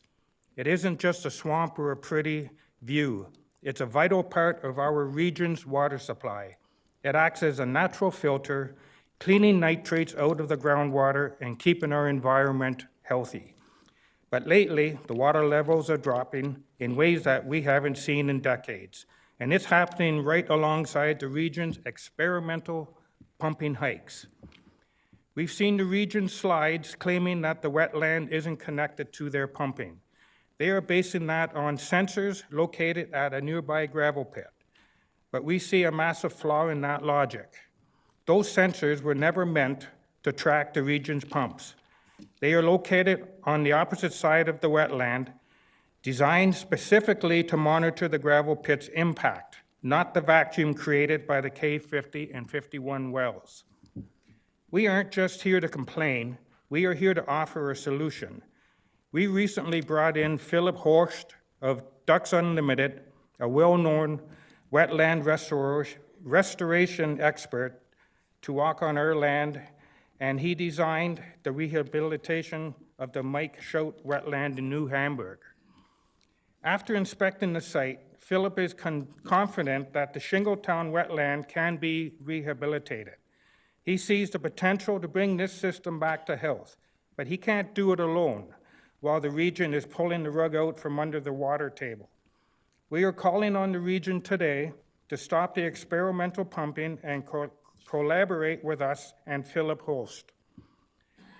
Let's use his expertise to preserve this vital part of our groundwater infrastructure. This wetland does the hard work of cleaning our water for free. If we let it die, the taxpayers will eventually have to pay for expensive mechanical filters to do the same job. Please don't ignore the reality on the ground for a sensor at a gravel pit. Work with us to save the Shingletown wetland. Thank you. As a side note, I'd like to mention that the 17 families that we know of having well issues due to shrinking water tables get the support they deserve from the region. Again, thank you. Thank you very much, David. Councillor Salonen, you have a question? Thank you, David. And out of curiosity, your neighbors that you noted, the 17, and I'm aware of 18, so I'm not certain if that's not including yourselves, has that information since been reported to the region since February that you're aware of the well interferences? I'm sorry, can you say that again? Yeah, so the well interferences that you just noted at the very end of the 17 neighbors, do you know if any of them have reported to the region their well interference issues? I don't know which ones, but I do believe there has been some, and I'm hopefully all of them have, but I don't know that answer. Okay, thank you very much. Thank you, David. And Sherry, thank you for coming to support. Martha Bricker from Wilmot. Martha, I believe you're in person and you have 3 minutes as you registered after the deadline. So welcome to the podium. The floor is yours. Thank you. Good morning, Chair and members of Council. My name is Martha Bricker. I delegated on February the 25th regarding our well failure. Mayor Natasha Salonen said I need to report this to the region. Natasha had Amy Shaw email me the number at the region's service first call center. I called the region's call center and spoke to Supriya Singh and reported our well failure. Our reference claim number is L02-40/Bricker. A licensed technician, Wayne Jancy from Whitesell Pump and Water Treatment, came out on March 5th to inspect our well and found no mechanical issues with the pumping infrastructure. The static water level was 11.7 meters below the top casing, which is 2.34 meters lower than the 2019 when Hardin Environmental did a well survey before the Holman gravel pit started up. We received a letter in response to our well interference complaint from Commissioner Kenneth Brothers, referencing Section 4 of the Region of Waterloo Policy and Procedures. Section 4 refers to the historic compensation areas, stating that the region would pay $4,000 towards the cost of a new well. Then we would have to sign a release waiver to basically go away and don't bother us again. We have appealed this response and have received a letter back stating that the appeal is justified under the policy where compensation provided did not cover the entire cost of the new supply. We are to meet with Commissioner Kenneth Brothers later this month. A Microsoft Teams meeting was sent to us, but I'm very disappointed that Commissioner Brothers would not take the time to meet with us in person. I have asked him to do so. Meanwhile, I'm still trying to manage our water use by limiting the amount of laundry I do, not flushing the toilet every time, not turning on the dishwasher same day as we shower, etc. Every time I turn on the tap, I'm cognizant of the amount of water I'm using, hoping to have enough. I couldn't have Easter dinner at home for fear of running out of water. My daughter and her family, with her husband, 2 adult kids, and 2 teenage kids who live in Newfoundland, are coming next month for a family event. They are not able to stay at our home because we will run out of water. How will we manage this summer? If it's a hot, dry summer, how do I water the garden?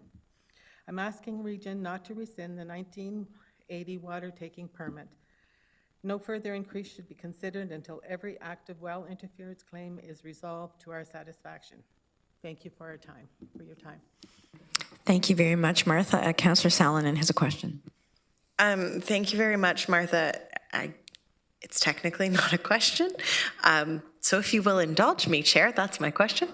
I'm sorry that that's been your experience. I really appreciate that you're continuing to persevere, and I'll continue to follow up because that's not adding up to me. So, but thank you very much for continuing to share with Council what you're going through.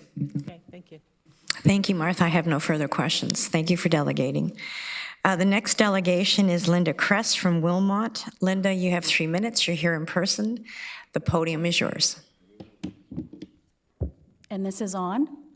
Great. Good morning, Chair and members of Council and audience. My name is Linda Kress. I have lived in Wilmot Township for most of my life. I live with my husband in a home built in 1886 by my great-grandparents. It is where my parents raised me and my siblings. My connection to this land and to its water spans generations. In the early 1970s, my father raised concerns with the City of Kitchener when municipal wells were being drilled in the Shingletown area, 0.3 kilometers up the road from us.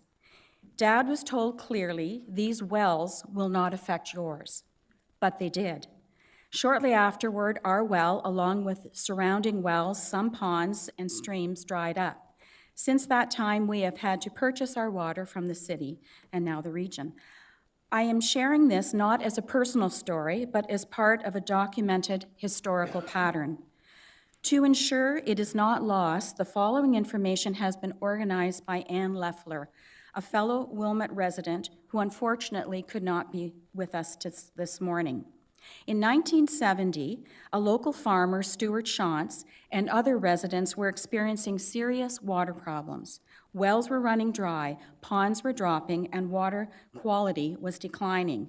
At the same time, municipal wells were being developed to supply water to Kitchener, drawing from the same aquifer systems. Residents organized. They formed the Wilmot Water Resources Association, documented the impacts, and petitioned government agencies. Importantly, correspondents from the Ontario Water Resources Commission acknowledged that municipal pumping would likely reduce flows. The risks were known, even if the science was still developing. Permits were issued with monitoring conditions, yet despite this, residents continued to report dry wells, reduced stream flows, and dropping pond levels. By 1980, these concerns led to what became known as the Wilmot Agreement, described by the township staff as a gentleman's agreement. It was informal, not legally binding, but it matters. It shows that the region acknowledged groundwater impacts in Wilmot and that mitigation and flow management were necessary. Even into the 1990s, monitoring shows these aquifers remained sensitive to overpumping. So why does this matter today? Because it's not speculation, it's history. Wilmot has already experienced water scarcity linked to municipal pumping. Residents raised concerns. Governments acknowledge risks and impacts occurred anyway. My concern and the concern of many residents is simple. We do not want history to repeat itself. We ask that Council respect and take this historical record seriously. Ensure it is part of your decision-making and proceed with caution when it comes to any actions that could affect our groundwater. Thank you for your time. Linda, thank you so much for coming. We have a question, Councillor Hunig. Thank you for delegating today. I think just an insight on my part, whatever the cause of the current water shortages being experienced by many Wilmot residents, it doesn't make sense to me to take from residents who are already struggling to provide for the development industry, to provide for future residents. So thank you so much for sharing your experience so well. Thank you for sharing your opinion. We appreciate it. Thank you very much, Linda. That is the end of our delegation, so I'm going to suggest we have a 10-minute bio break. Councillor Wolf, did you want to intervene? My question to the delegate was, what happened to those neighbors? Did their wells come back by digging, deeper, or did they do what your family did, which is become part of the water system for their kitchen? Linda, do you know the answer to that? It's about your neighbors. Did they end up connecting? Can you come back to the podium so people viewing online can see? Okay, I know that some did indeed go on city water. I think quite a few. I think that most of the people in Shingletown Village itself, which is the village that the new gravel pit abuts to, I think most of those people are on wells now, but they would not have been back in that day. They're on wells now? I'm sorry, they're on city water. They're on like city? my family is, yes. Okay, so the people do have water. We do have water. Right. It's coming from where our wells were originally, and now we purchase it from the region, yes. Yeah, okay, thank you. Thank you, Linda, for coming back. And sorry, Councillor Wolf, for some reason I have a very tired e-scribe today and it's not showing people. So we will take a 10-minute bio break.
So colleagues, I'm going to ask you all to resume your seats and we will continue. I want to thank all the delegations. Some of them are still here. Some of them have gone on with their day. And I want to really underscore that this is a complex issue that's affecting real people and communities. We take it seriously.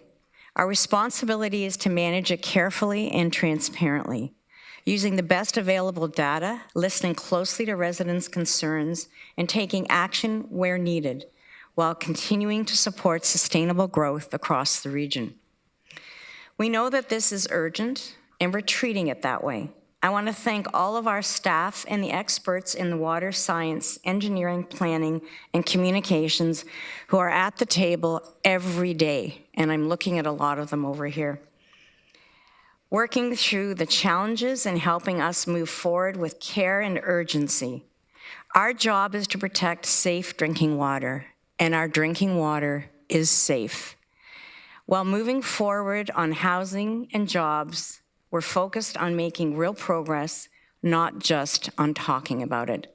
So the conversations that we have had, the ongoing conversations we will have, and the further conversations that we will have today are very important.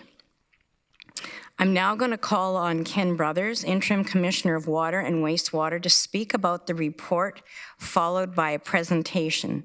So Ken, I will turn the floor over to you to talk about the Mannheim Service Area Water Capacity Constraint, the update and the work that is underway. Thank you, Chair. If you could bring up the presentation, please.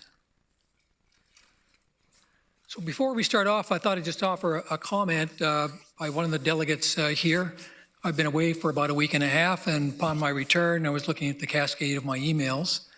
I will be meeting with all of the appealed applications on the water interference on an appeal process. That has not been communicated to them as yet, but we will, and we'll schedule our to ensure that all staff and we can meet with everyone's agenda. So I just want to clarify that.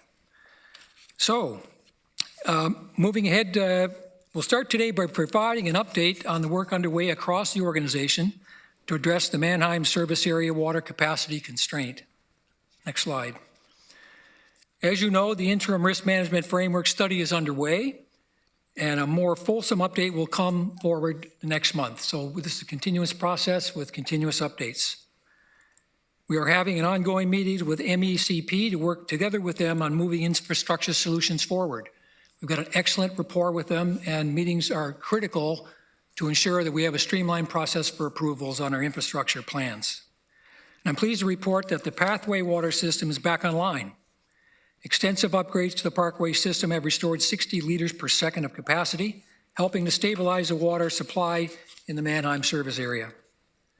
Work on the Green Book water treatment plant is ongoing and is expected to be completed in the fall of 2026, and that will return 80 liters per second of capacity. Short-term infrastructure work continues to advance, including the side stream container at the Mannheim water treatment plant, and this work includes a review of the test findings to inform the upcoming concrete and foundational work and design of the piping system that will connect the container to the treatment plant. We will keep you apprised of these things moving forward. Things are happening rapidly, and we'll certainly keep you apprised of that. So I'd like to turn the floor over to Commissioner Konopka for a staffing update. Thank you. Next slide, please. So hiring to support this work is underway, and I'll give a quick overview. The 4 senior engineers that we're recruiting for are in the interview stages, with some expected to move into the reference stage shortly. The water resources technologist has taken a bit longer, and we are conducting active outreach to candidates. The instrument and control technician roles started interviews this week. And while not noted on the slide, recruitment for the financial analyst position is ongoing, and the communications role to support this work has been hired and is currently in their role. I'll turn it over to Commissioner Reguer.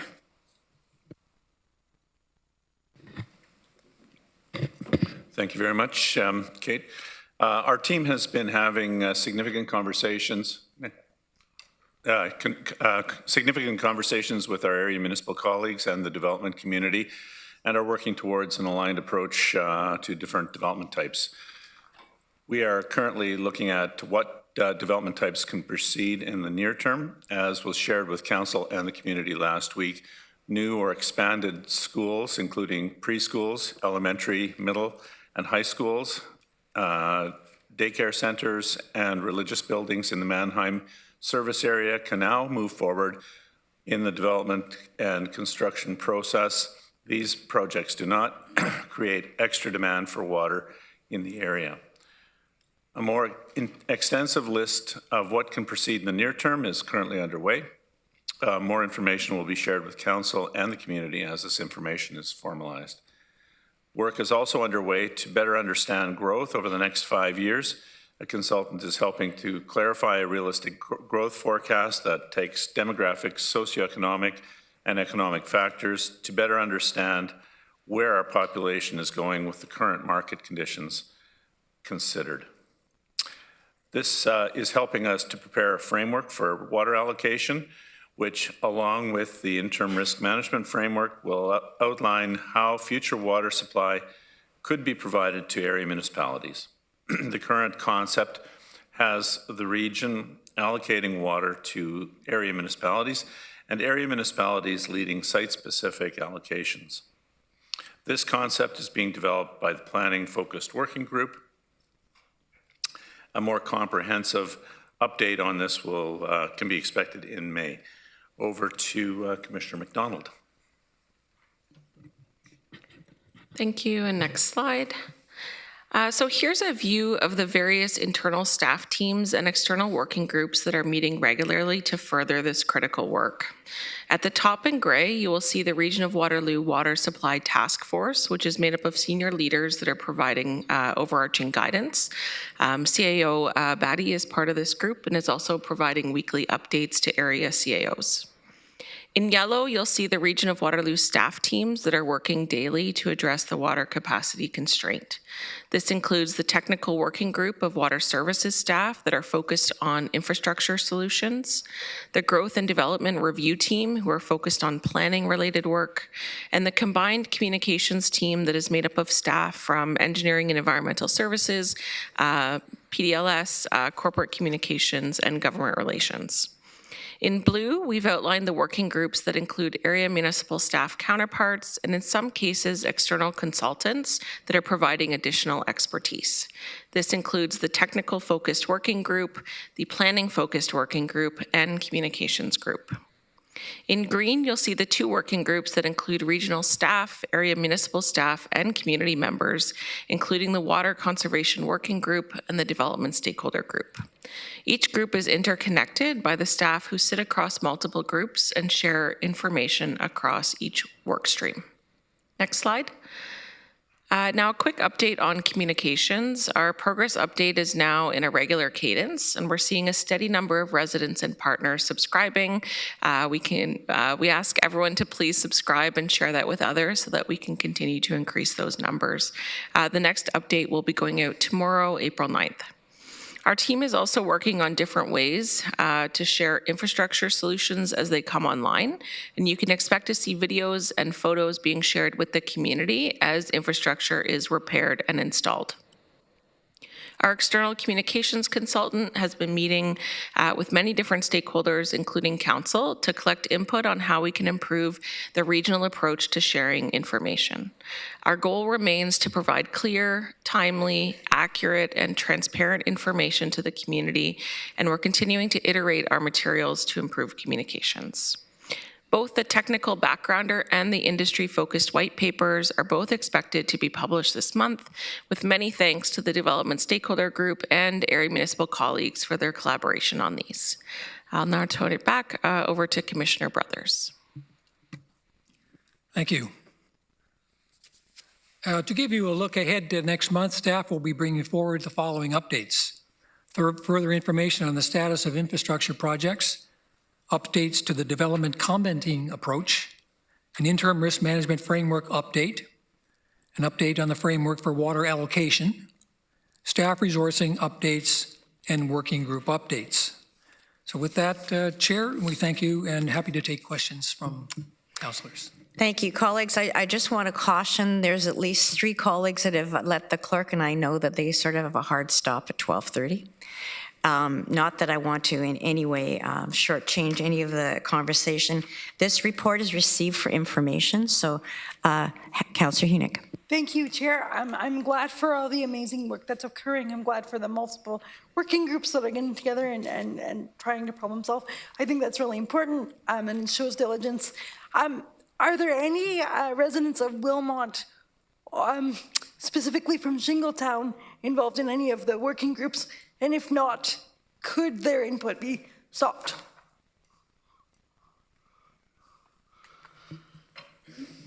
Connie? Thanks, and through the chair. We don't currently have any residents sitting on the working groups other than those who are performing dual duty as residents, but also technical or other experts or part of the development stakeholder group. I would say, though, that we are regularly bringing feedback from the community and from residents to these tables, and the communications working group is regularly looking at input from residents and continuing to use that to modify and change the information that we're providing. I think dual duty is okay in this context, and if possible, I would really love to see more data from private wells in the future. Councillor Vranovich. Thank you very much, Chair Redmond, and thank you to staff for all of the work that you're continuing to do on, as Chair Redmond said, a very complicated and challenging file that, obviously is impacting many in our organization, but impacting many more in terms of residents in much of our region, as well as employees of many companies. I guess 2 things that come to mind. In terms of the timing around the risk mitigated approach to development, I've heard notionally that the suggested timing would be June for that to potentially come back to council. And I guess it would also need to make its way through to the area municipal councils. I'm wondering if there's a pathway to see that move up to May. We're very quickly approaching construction season, and I think folks are looking for some answers. I mean, I think we're all hearing where companies are making decisions and taking investment dollars elsewhere, and employees are starting to have to make choices about going elsewhere to stay employed. So I'm wondering if there's any thoughts around that, and if it would be possible to see something come back in May for that. And then I have one follow-up question. Okay, Commissioner Brothers. Thank you for the question. This project is already on an accelerated timeline. We do not feel that we'd be able to bring it forward any earlier than the June timeframe to bring it to council. Even under that situation, we're hard-pressed to collect all of the information and to put it within the framework, prepare the report, and bring it to council at the end of May for June. So in as much as we would love to be able to accommodate that request and accelerate it further, the timeline that we're on is already at staff and consultant limits. Councillor Urbanovich. Yeah, so I guess my follow-up question, and it goes along with this, but it's broader in nature.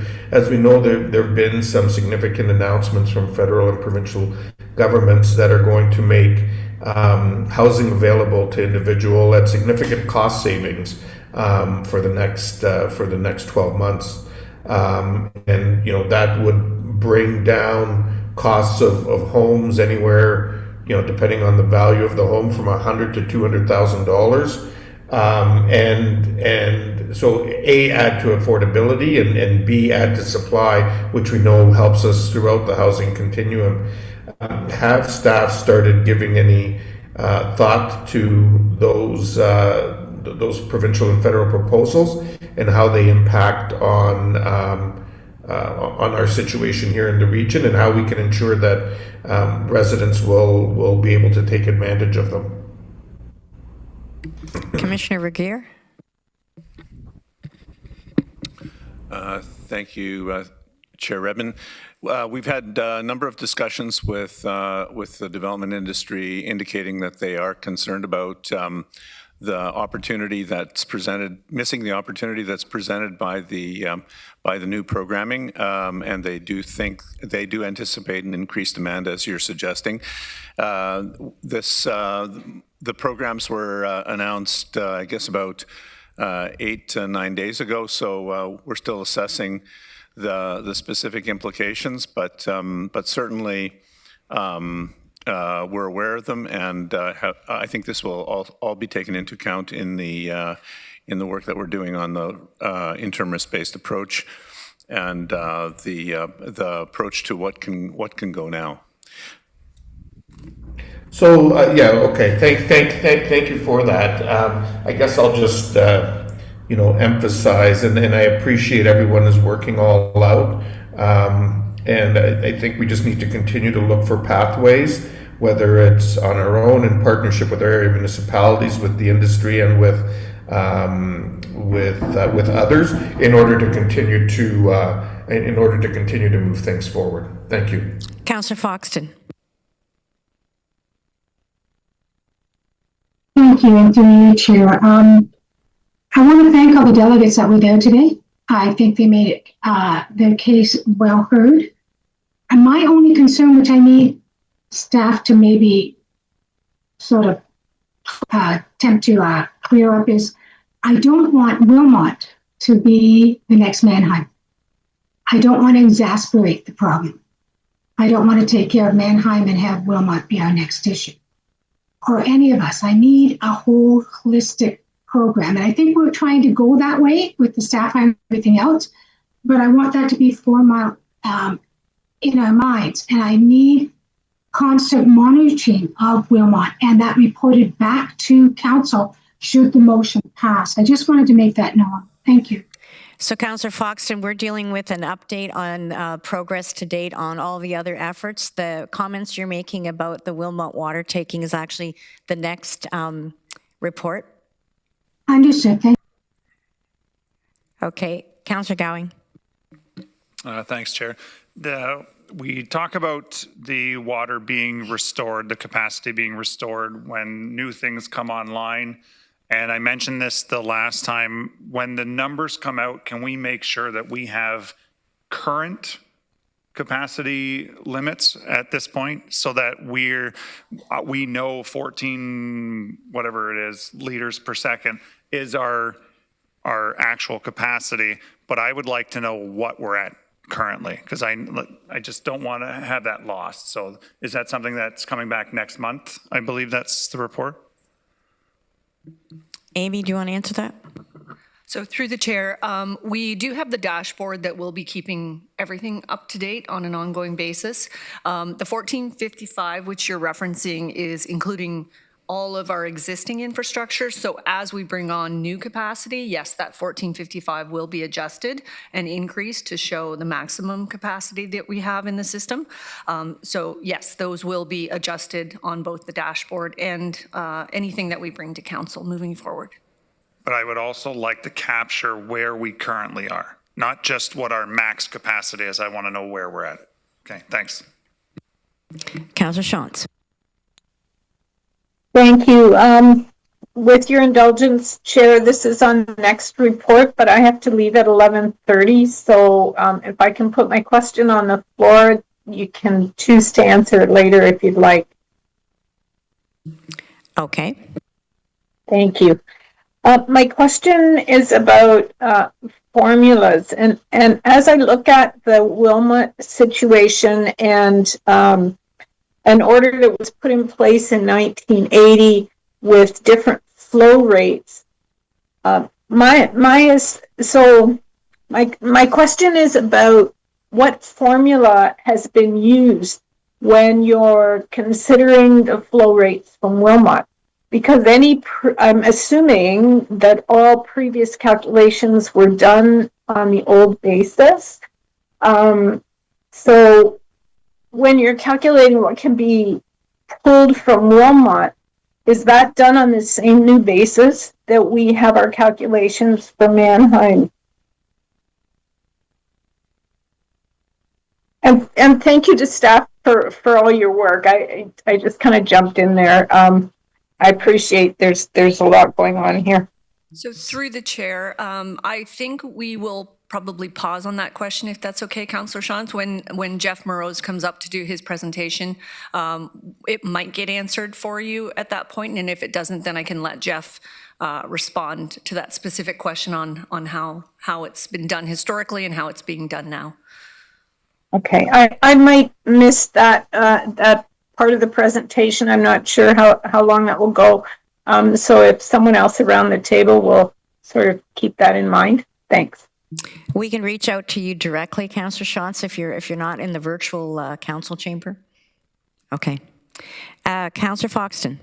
Just a quick question. It is 11:30, whatever it is, and or close to 11:30. Will we have quorum? How many are leaving? I know of at least 3 or 4. We've certainly got quorum now, and it was 12:30. I think Councillors Liggett and Shantz needed to go. Councillor Vrvanovich indicated, I think, 12:30. Everybody else good? Councillor Rodriguez has his hand up. He has to go as well. Councillor Rodriguez. We will still have quorum, Councillor Foxton. Thank you. Okay, that's all the questions we have on this. It's for receive for information. Really cannot underscore what good news is in here and how much hard work this represents. So thank you to staff, thank you to community members, thank you to the consultants that we've hired that are part of this as we move forward. The next presentation is on the Wilmot water taking. Wilmot Center Aquifer Assessment, and Commissioner Brothers, over to you. Thank you, Chair Redmond. The deck is up. The Council, as you know, our dedicated water staff have been working tirelessly towards solutions to address the water's capacity constraint in the Mannheim service area. Staff identified an immediate options to reduce the water supply capacity constraint. One of those options brought forward by staff is to rescind the 1980 Wilmot water taking to permanently transfer the 30 liters per second capacity to the Mannheim service area where there is current water capacity constraint. While many of the staff were not involved in the 1980 policy decisions around the long-term testing, they have reviewed all of the relevant historical information as detailed in the report before you today. Staff have been and are committed to bring forward new information in a transparent manner to both Council and the general public as it becomes available and verified by staff. So I'll call upon Director Shaw to give you an outline on how the presentation and the participants. Thank you. Thank you, Regional Council. Today we bring forward a report outlining key studies completed in Wilmot Center, as well as an up-to-date detailed hydrogeological assessment of aquifer conditions by SLR Consulting. In this report, we confirm that the Wilmot Center wells have sufficient capacity to meet the forecasted growth needs of Baden and New Hamburg through to 2051.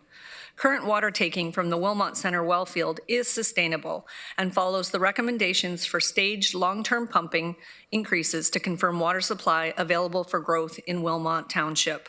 I will now turn it over to Jeff Moroz, the Manager, Hydrogeology and Water Programs, who will walk you through his presentation and the evidence-based rationale behind the recommendation to permanently rescind the policy. Thank you, and thank you, Council.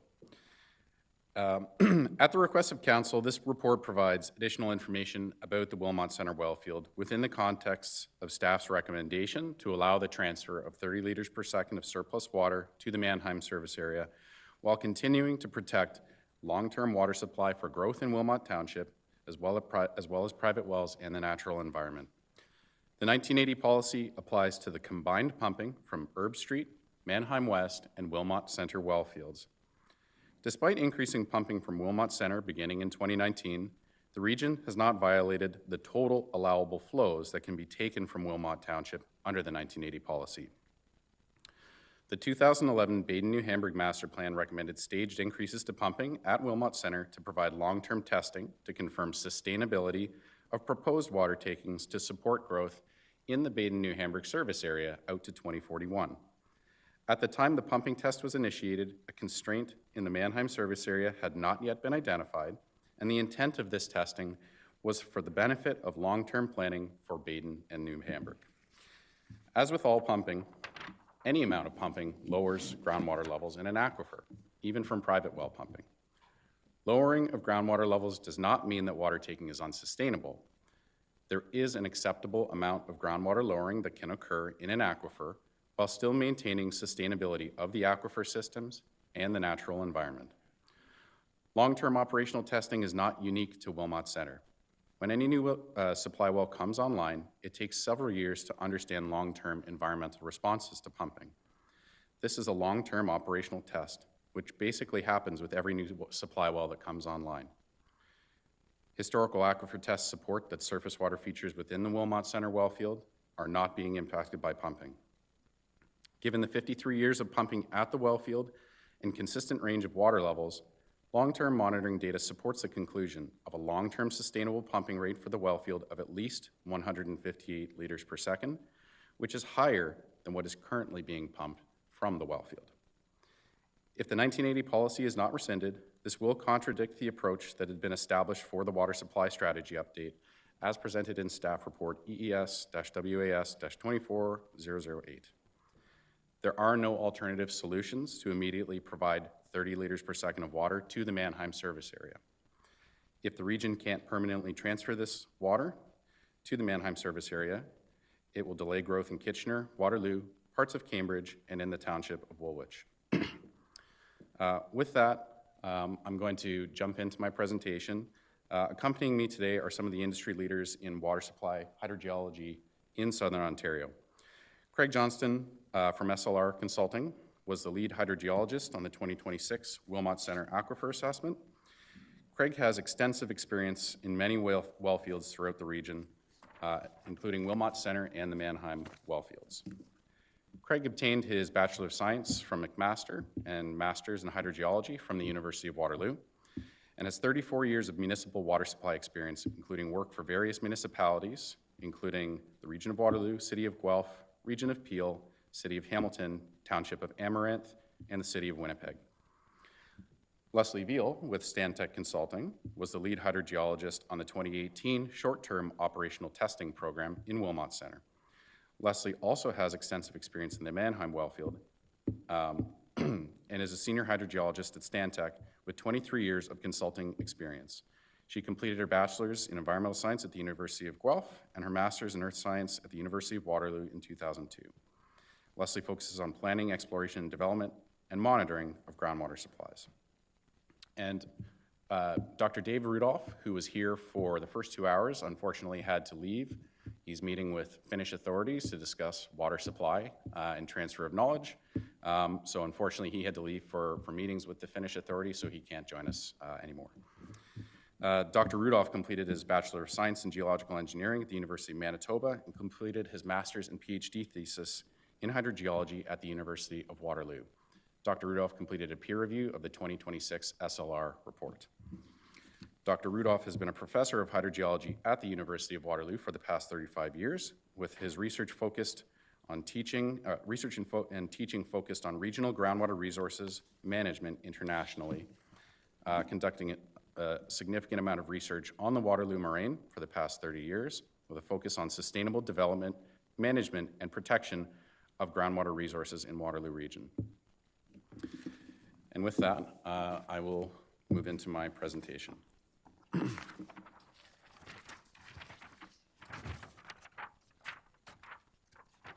So I'd like to start by reminding everybody that, as stated in the staff report, population increases in Wilmot Township will amount to approximately 11,500, or a 73% increase by the year 2051, over and above the 2025 population today. So even with the reallocation of 30 liters per second of water from the Wilmot Centre wellfield, we'll be able to meet the growth needs of Wilmot Township out to the year 2051. Next slide, please. There are strong regulatory frameworks to protect water in Ontario, which are governed by the Ministry of the Environment, Conservation and Parks. This includes approval authority over municipal and private water takings through the Ontario Water Resources Act and Ontario Regulation 38704, the Water Taking and Transfer Regulation. Further, private wells are governed by the province under Ontario Regulation 903, the Wells Regulation. Next slide, please. The 1980 policy was established under a very different legislative framework in Ontario that was much less protective of water resources at the time. The policy was adopted prior to the existence of the Ontario Water Resources Act or the Water Taking and Transfer Regulation. Today's provincial legislative framework provides robust protection and regulation of sustainable water taking in the province of Ontario above and beyond that of the 1980s. In addition, the region has exercised the precautionary principle by completing a significant number of technical investigations, environmental monitoring installations, and ongoing monitoring well above and beyond what is required on our permit to take water. Despite this, the region has not exceeded the total allowable flows that can be taken from Wilmot Township under the 1980 agreement. Next slide, please. On this slide, I provide you with an overall summary of the 1980 policy. Water is supplied from 3 separate well fields to the IUS from the township of Wilmot. These 3 well fields are the Wilmot Centre well field, Manheim West well field, and Erb Street well field. The limits are based on recorded water takings in the year 1978 from these well fields, as outlined in this table. The 1980 policy allows the region to take up to 434.6 liters per second cumulatively from the township of Wilmot every year to send to the IUS. Since 2019, the region has stayed consistently below this total. Under the 1980 policy, the region could take an additional 65 to 75 liters per second more water from Wilmot Township than what is currently being pumped. But that doesn't mean we should do that. All of that pumping, that additional pumping, would need to be focused in the Manheim area, where we currently have localized declines in water levels within the aquifer in that specific area. Increasing pumping rates would make those water level conditions worse in the Manheim area and potentially cause us to breach MECP-imposed trigger levels. And it creates a higher risk of causing well interferences in the Manheim area. So by taking an adaptive management approach, we can effectively manage our water supply by spreading out pumping more evenly across a larger area. This reduces the likelihood of causing adverse impacts and allows staff to make adjustments as we refine our understanding of our aquifers through long-term monitoring. Next slide, please.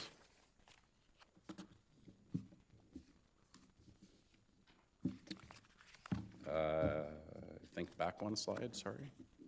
Oh, nope, next slide. This figure depicts annual takings from the Wilmot Township well fields that, with water taking transfer that happens to the Manheim service area. So as you can see, with increased pumping rates in the year 2019 from Wilmot Centre, despite that increase, we have remained consistently and well below the total overall takings allowable by the 1980 policy. Next slide, please. The Baden-New Hamburg Master Plan recommended a staged approach to increase pumping over time from the Wilmot Centre wellfield. Following this recommendation, the Wilmot Centre Long-Term Monitoring Program was developed in order to identify potential effects on local water resources from staged increases of pumping at Wilmot Centre. This staged testing was meant to confirm that future growth could be accommodated for Baden-New Hamburg. Rather than jumping straight into staged long-term testing, the region initiated a short-term operational testing program. This is a demonstration of the region following the precautionary principle.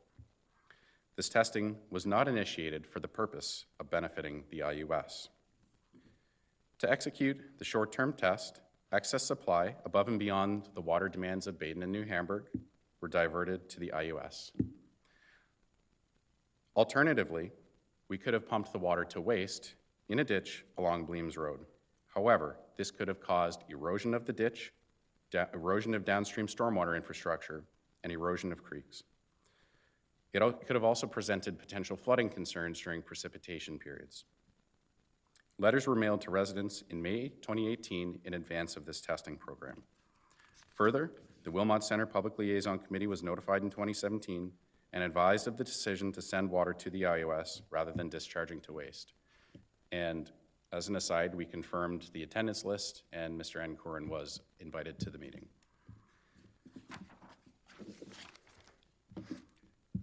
This was also communicated in the letter mailed to residents where increased flow within the water mains would occur. No well interference complaints were received throughout the duration of the short-term testing. The report concluded that water can be sustainably taken from Wilmot Centre up to 158 liters per second or more, which is above what we are currently pumping from the well field today.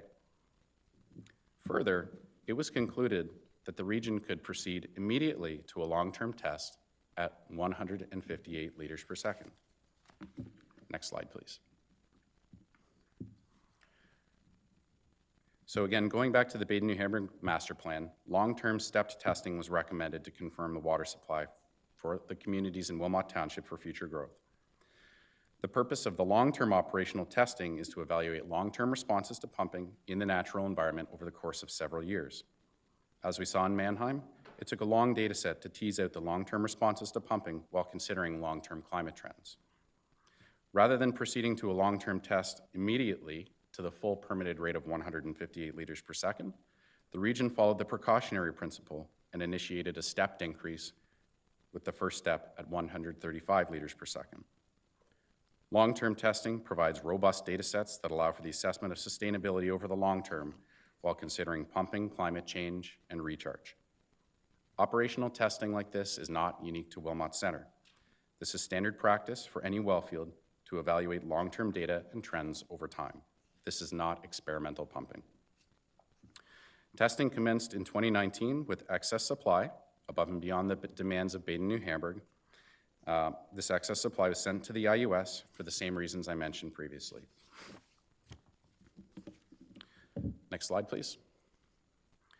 Along with assessing sustainable water supply capacity to meet future growth in Wilmot Township, the long-term operational testing program and transfer of water to the IUS has provided the co-benefit of giving staff surplus water supply capacity to complete important asset renewal work, such as the Strange Street, William Street, Parkway Reservoir upgrades, and emergency renewal work at the Greenbrook Water Treatment Facility.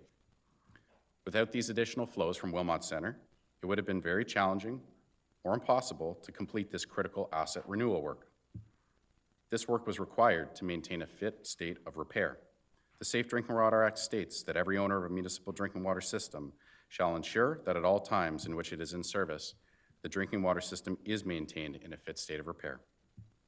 There are other co-benefits as well. This allows pumping rates to be held consistently at 135 liters per second as part of a long-term pumping test, rather than fluctuating with demands from Baden and New Hamburg. This allows for a cleaner data set that's easier to analyze and is more robust. It also provides practical and responsible use of ratepayer funds and natural resources by using this water for the benefit of the community, rather than sending excess water to waste and risking environmental damage. Next slide, please.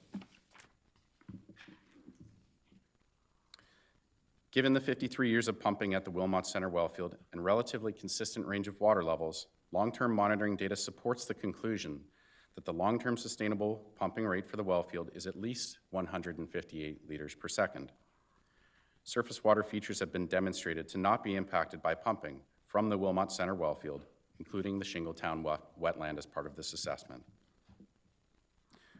Water level declines become less pronounced the further away from the well you go.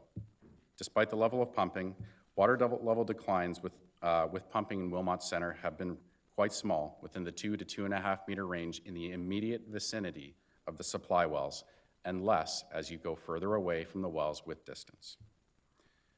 The next few slides will dig into the key issues that have been raised by council and delegates in Wilmot Centre. Next, please.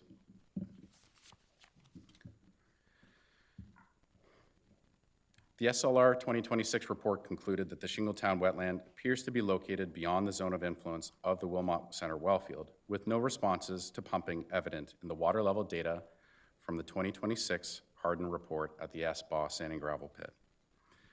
Water level responses and surface water features, including the Shingletown wetland, are interpreted to be affected by longer-term periods of below-average precipitation and recharge than by changes in pumping from the wellfield.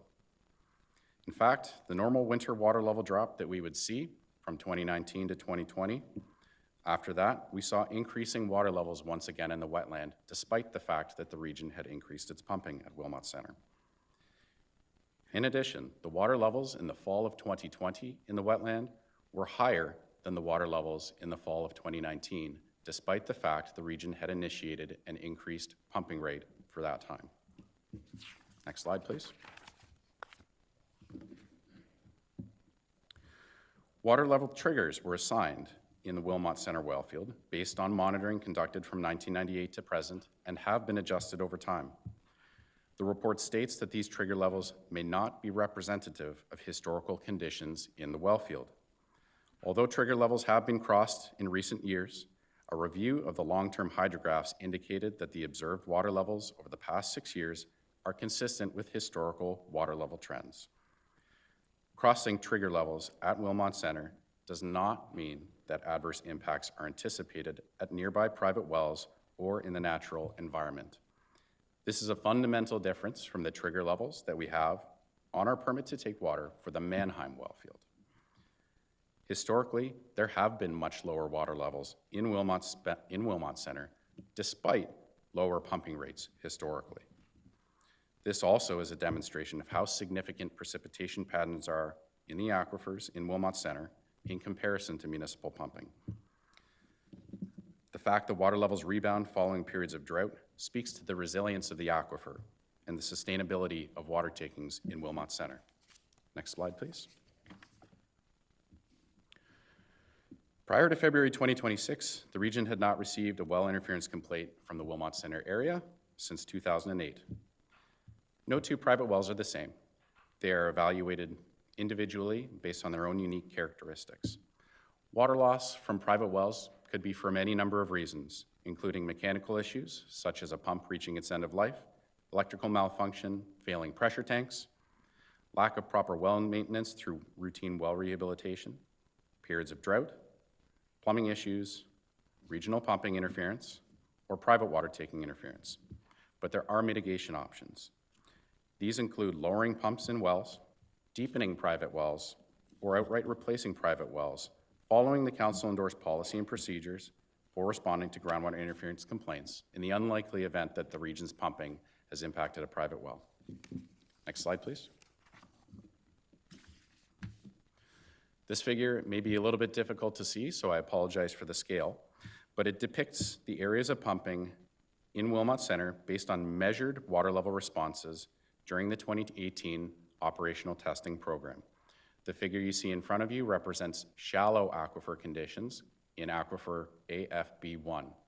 This is shallower than the municipal supply aquifer, AFB2.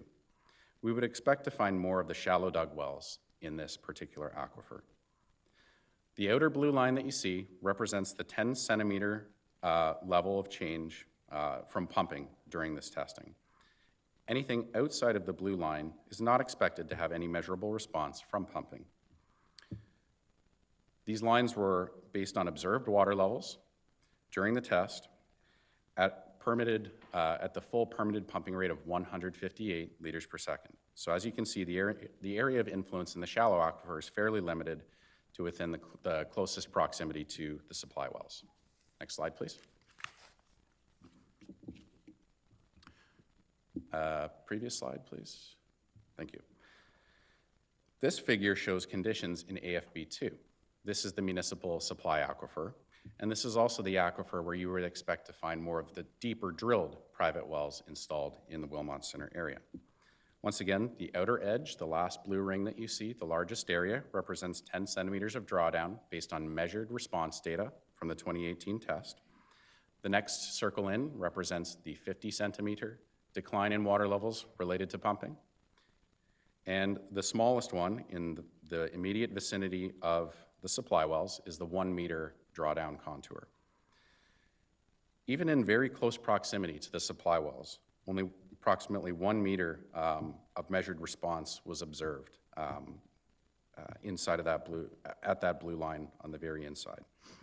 This is remarkable, considering this is in the supply aquifer right beside the wells. This, again, was under pumping rates at the full permitted amount of 158 liters per second, which is less than we're currently producing today. And these lines are bigger than the one we saw in the previous slide. That's expected. This is response data, water level response data from in the municipal supply aquifer. As I mentioned earlier, when you pump a well, you will lower groundwater elevations. You can't get around that. That's just the physics of it. But there is an acceptable amount of lowering that can happen to ensure that water taking is still sustainable. Next slide, please. This is the part you've all been waiting for, the data. The last time I brought information to you was for the Mannheim well field. This is a very similar plot, but with over 50 years of data. I'm going to explain what you're seeing on this graph before I move through some of the slide transitions. The blue and black dots represent water levels measured from monitoring wells in close proximity to the region's municipal supply wells, very close to our supply wells in the municipal aquifer. This is the same type of situation I showed for the Mannheim area. The black line that you see along the bottom, below the red dashed line, is our annualized pumping from Wilmot Center over time.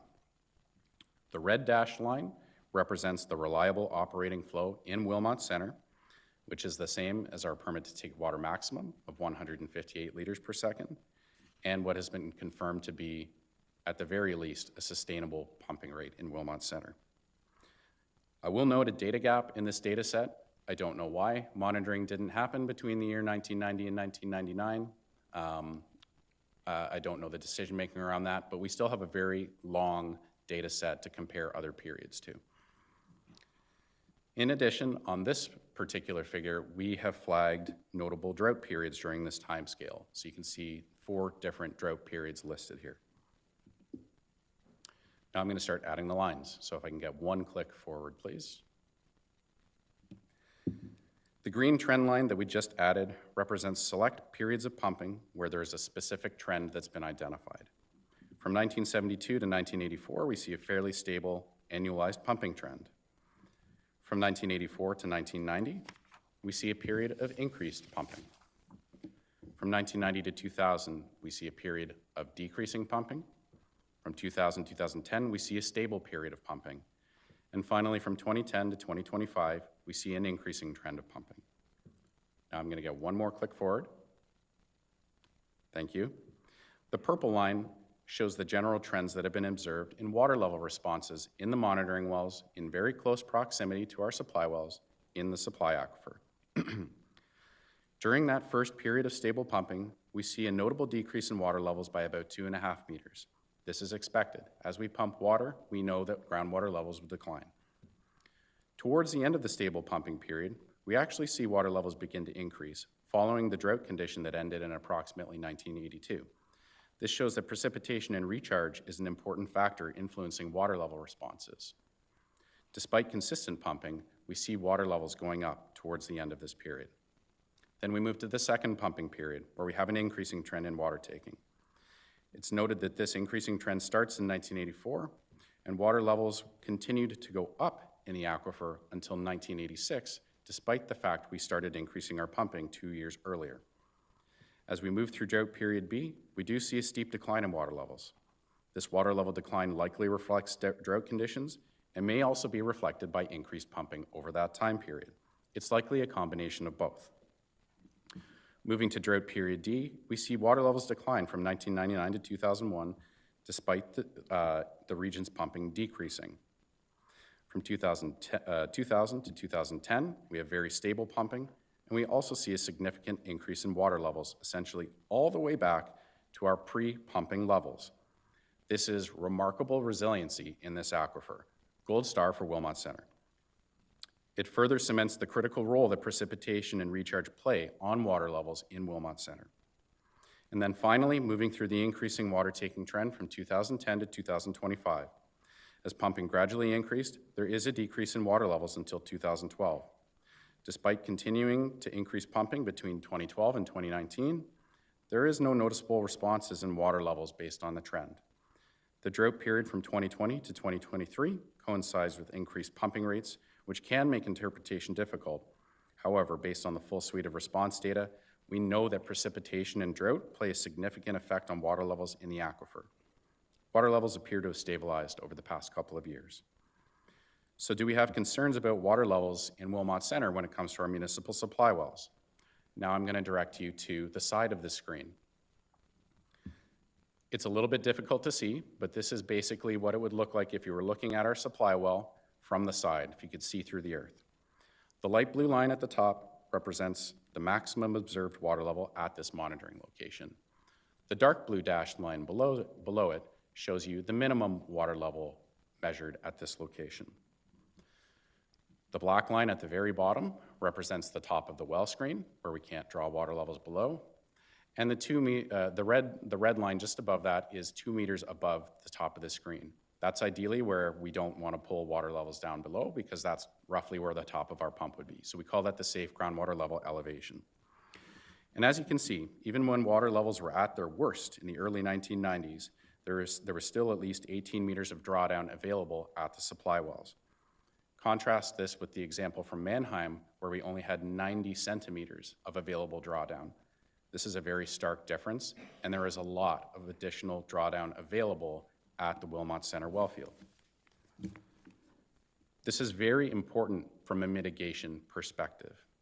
In the unlikely event that the region's pumping does impact private wells in the area, the problem can be remedied because of how much water is in the aquifer, how much saturated thickness we have in the aquifer. If a private well is not drilled deep enough, we can deepen it and tap into the more saturated portion of the aquifer, closer to the base of the aquifer.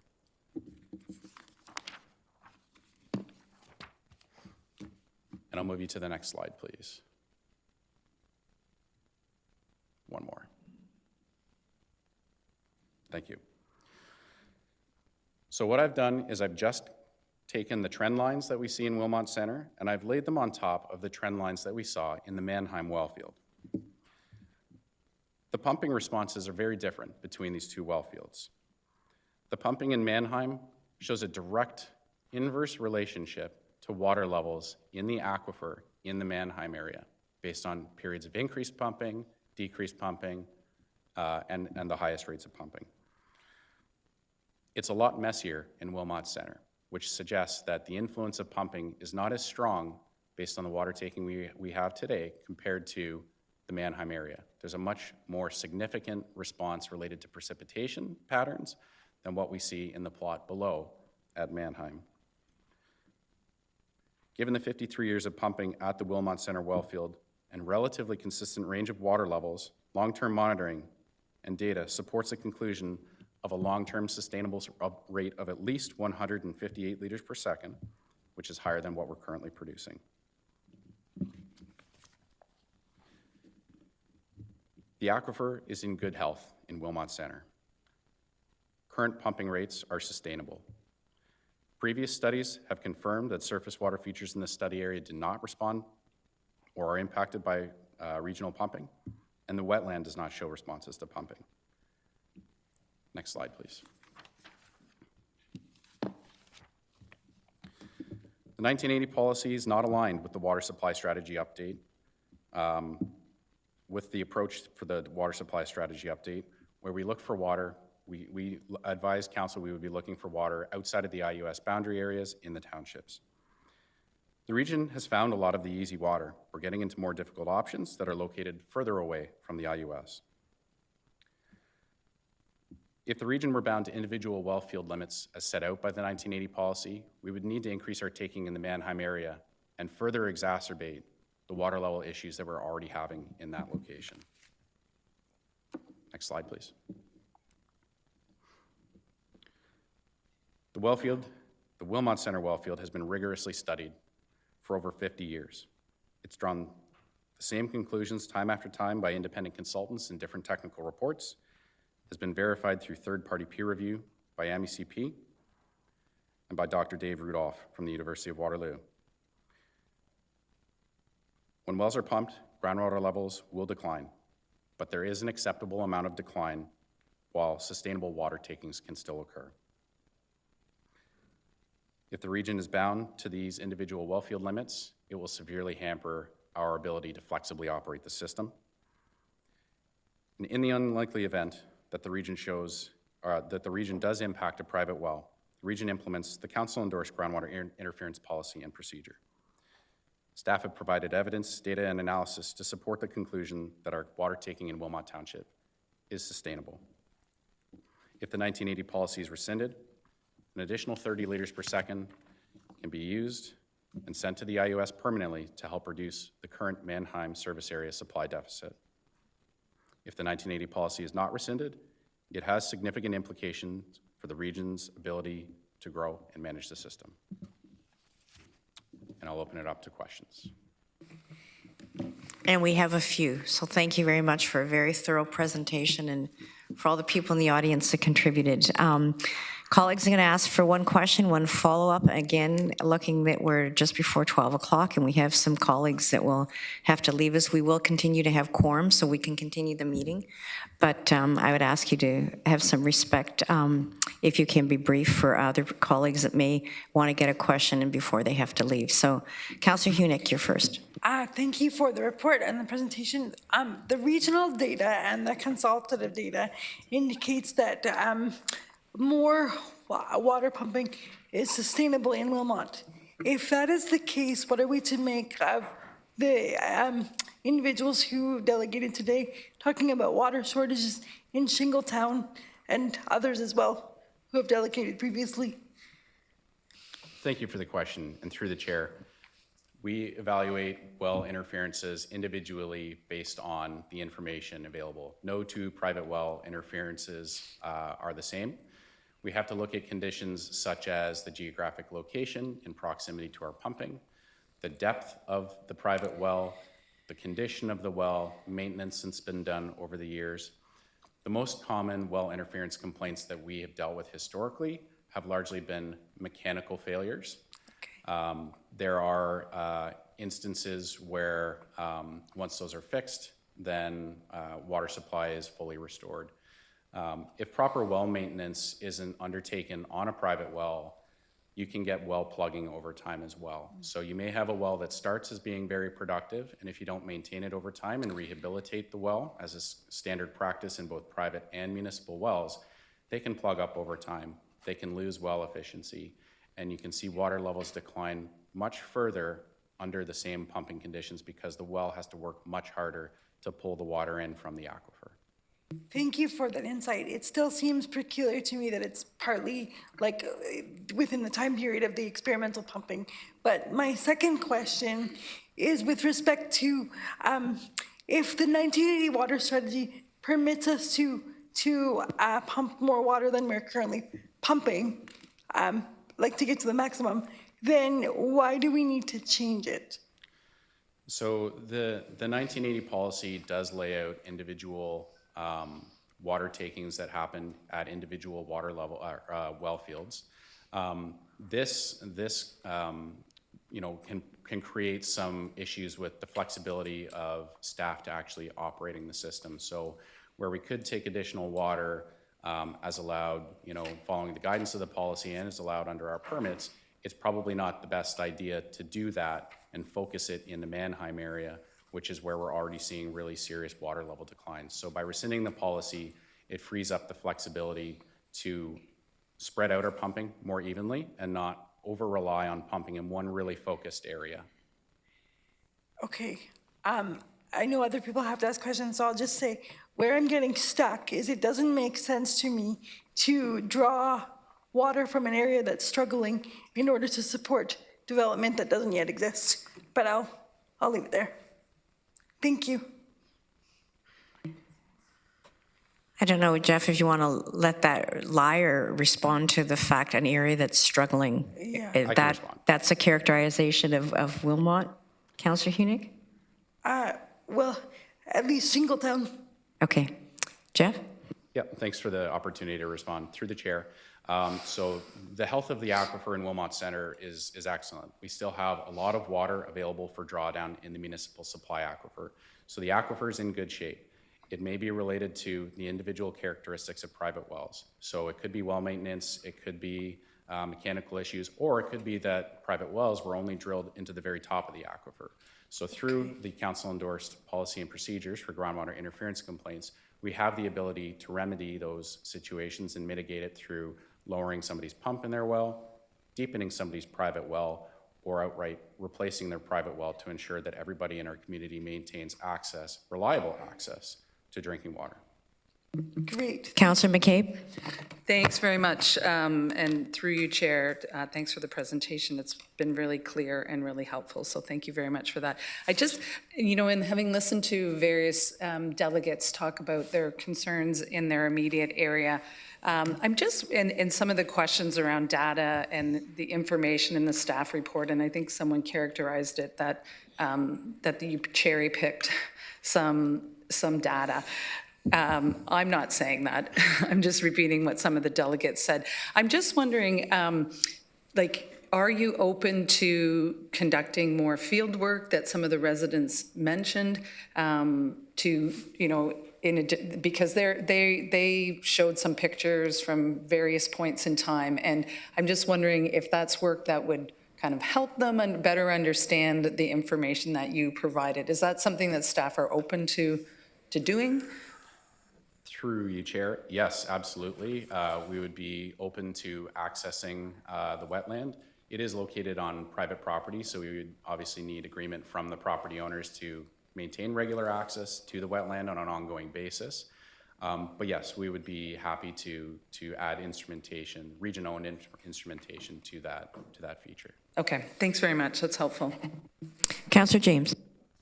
Yes, thank you through you, Chair, and thanks, Jeff, for your presentation and the thoroughness of all of this. I just have a couple of questions.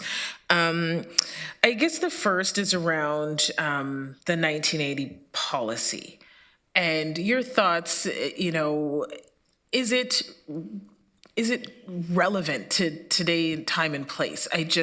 When I looked at the notes, I looked at what I was seeing, and I'm seeing documents going back to 1978 and 1980, and I look at where we are in advancement. Is it relevant? So, and with this, I guess the caveat is because if you're called to do a review, does that make sense given how things have advanced? So just your thoughts on that with this 1980 policy.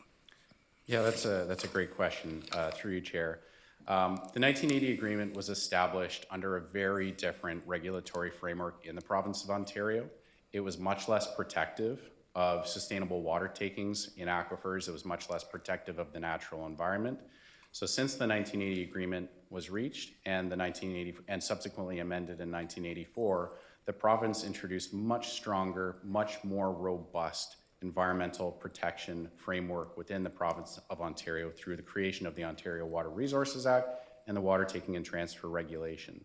So that really, the 1980 policy was established during a time when there may not have been as much provincial oversight, and sustainable water taking really wouldn't have been something that was top of mind for previous governments during those decades. So with the current legislative framework, the ministry controls water rights. They review, they approve, they assign water rights, water taking rights to private entities, to municipal entities, and it's a very robust framework. There's an enormous amount of technical work that goes into those approvals. So I would say the 1980 policy, the purpose and intent of it is fulfilled through the legislative environment that we have today.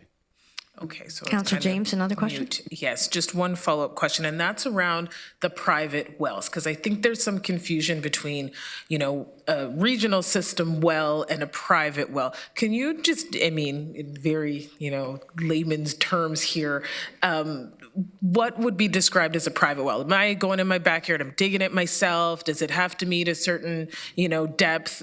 And again, I think they're under the provincial regulation for these private wells. But I guess the other question, just to add on to that, Chair Redmond, is their ability for those residents in these areas to attach to our well? Like, I guess there's a process there, and if you could explain. Sounded like a 2-for-1 question, Jeff. Thank you for the question. Through you, Chair. Yes, private wells are also under the jurisdiction of the Ministry of the Environment. Well construction is governed by Ontario Regulation 903, the wells regulation. They have to be completed by licensed well drillers. So it's quite a robust, stringent framework around construction requirements and standards for private wells.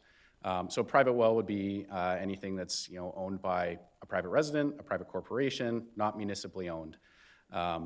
So that's kind of the differentiation there.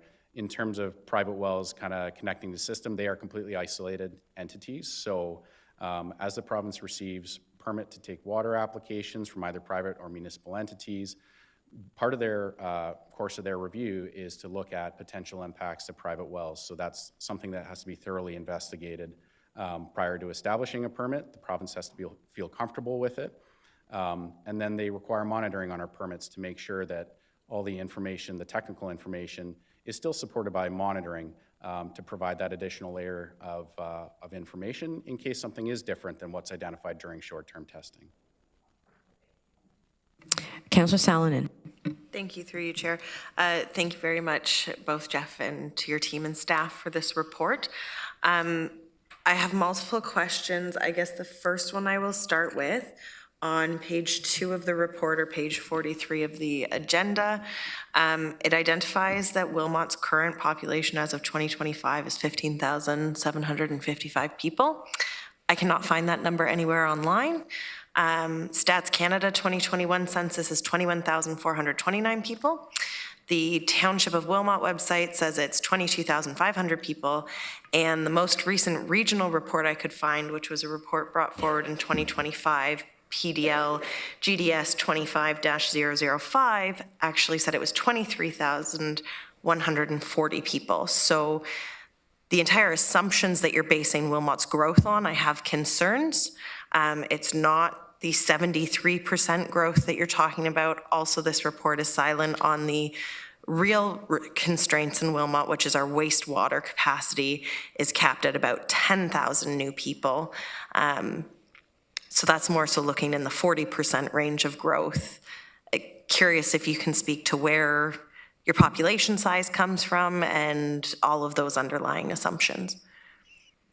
Through the chair, I think I'll direct this question to Commissioner Regier. Over to you, Rod. Hello, thank you for the question. The numbers that I have for Baden and New Hamburg are 5,965 for Baden in 2025 and 9,790 for New Hamburg in 2025 for a total population of 15,755 in last year.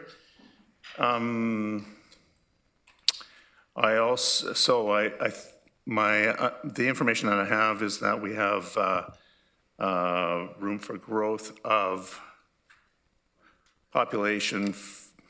Hang on a second, just interpreting my numbers here. Population growth to 34,900 across Wilmot for a 66% growth rate. So it's slightly different than what Jeff has got here, but I think it aligns with the understanding that very significant levels of growth are expected and are planned for within the existing allocation of water for both Baden and New Hamburg. Rod, what about the water and the wastewater? That was the other sort of. Yes. Natasha's doing two-parters too. Yeah, no, that's a legitimate point. The NIF has limited assimilative capacity, and that figure is about 10,000 population growth between now and 2051. So I guess the calculation that we have is that the amount of water available actually exceeds the amount that the NIF can receive in terms of wastewater. Councillor Salonen, do you have a second question? Yes, I do, and I'll be queuing back up after. In reviewing this report, I also actually found myself far more confused as to why staff are even asking for the rescinding of the 1980 policy. I appreciate Councillor Hunick asked for clarification. I'm still not satisfied with that answer on the premise that your justification provided is that you didn't violate with the increase of the 2019 pumping, you didn't violate the policy, which is fine. I'll accept that assumption based off of the statistics you gave on page 4 and 5 of the report.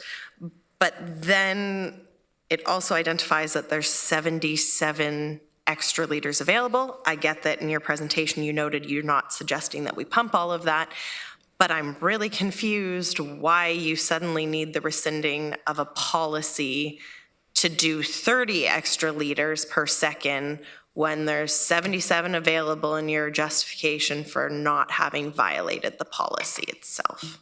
Jeff, I don't know if you want to call a friend, but one is coming in the wings. I'm going to phone a friend. Thank you.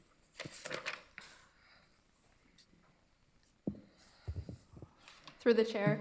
That's a really good question, and I think one of the reasons why we've talked about it at a staffing level is that the way that the policy was written, it can create some confusion, right? There's the total amount of water taken from all the well fields combined, and there's the individual amounts for each of the well fields. And so the motion brought forward in terms of rescinding the policy was brought forward in an effort of transparency and to ensure that everyone was aware of the path moving forward versus possible misinterpretations.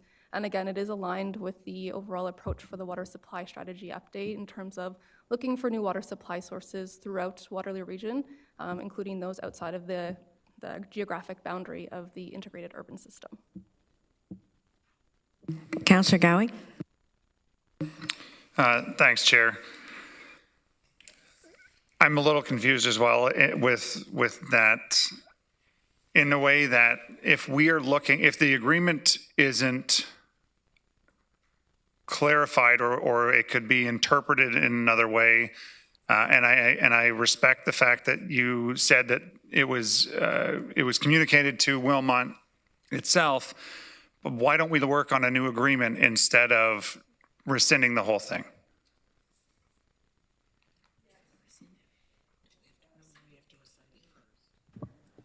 Through the chair, there are no other areas where we have a similar agreement or policy in place, but there are many examples of where we're currently transferring water across municipal boundaries. So a really good example of that would be Woolwich, where we have water that's transferred from the integrated urban system through connections from the city of Waterloo and also through the city of Kitchener, and we don't have these types of agreements in place. One of the benefits of having it set up where you're not just setting agreements through municipal boundaries is that you can manage the water based on the monitoring for the aquifer, based on sustainable practices. It allows us to adapt and be flexible in our operation, to look at things holistically to best meet the needs of the residents throughout Waterloo region. Okay, and then just... Councillor Gowing, second question. Going to go to my questions now. That was one that just came to me.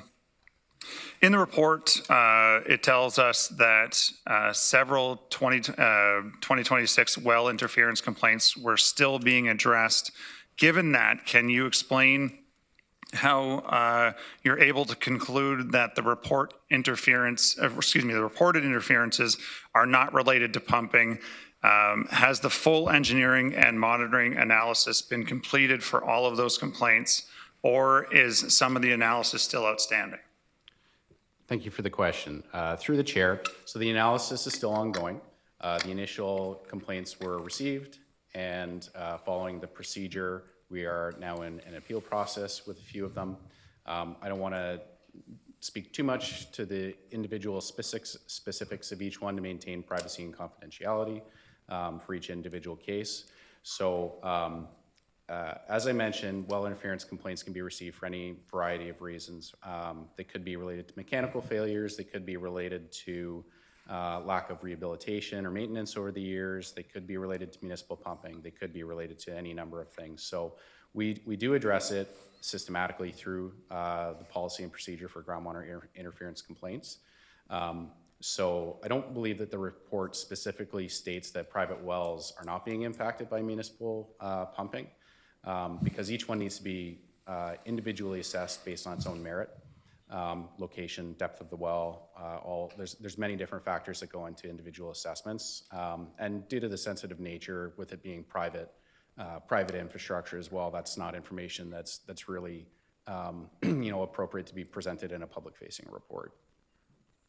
Not sure if that totally answered the question. Okay, Councillor Foxton. Thank you, through you, Chair. Good information, but from listening to my colleagues, there's a lot of questions still going around. I agreed with what Councillor Gowing was stating about rather than rescinding, revising the motion. I have concerns still about the drying of the wells because water is water. Water goes through the system as the aquifer, and it also gets into the wells. So I'm sure there's some type of connection there. Not 100% positive because I'm not a water expert. Also, you said that Shingletown was out of beyond the zone, so they're not collecting from the water for now. They're on municipal anyways. So that's an issue. My biggest concern is there's a problem. I can't tell you what it is. For the wetlands to dry up and everything else, you showed your seasons of droughts, but there's also been seasons of plenty of rain and snow. The last couple of years of snow and rain have been phenomenal, which you think would replenish our water. I just have real concerns about where we're going with this.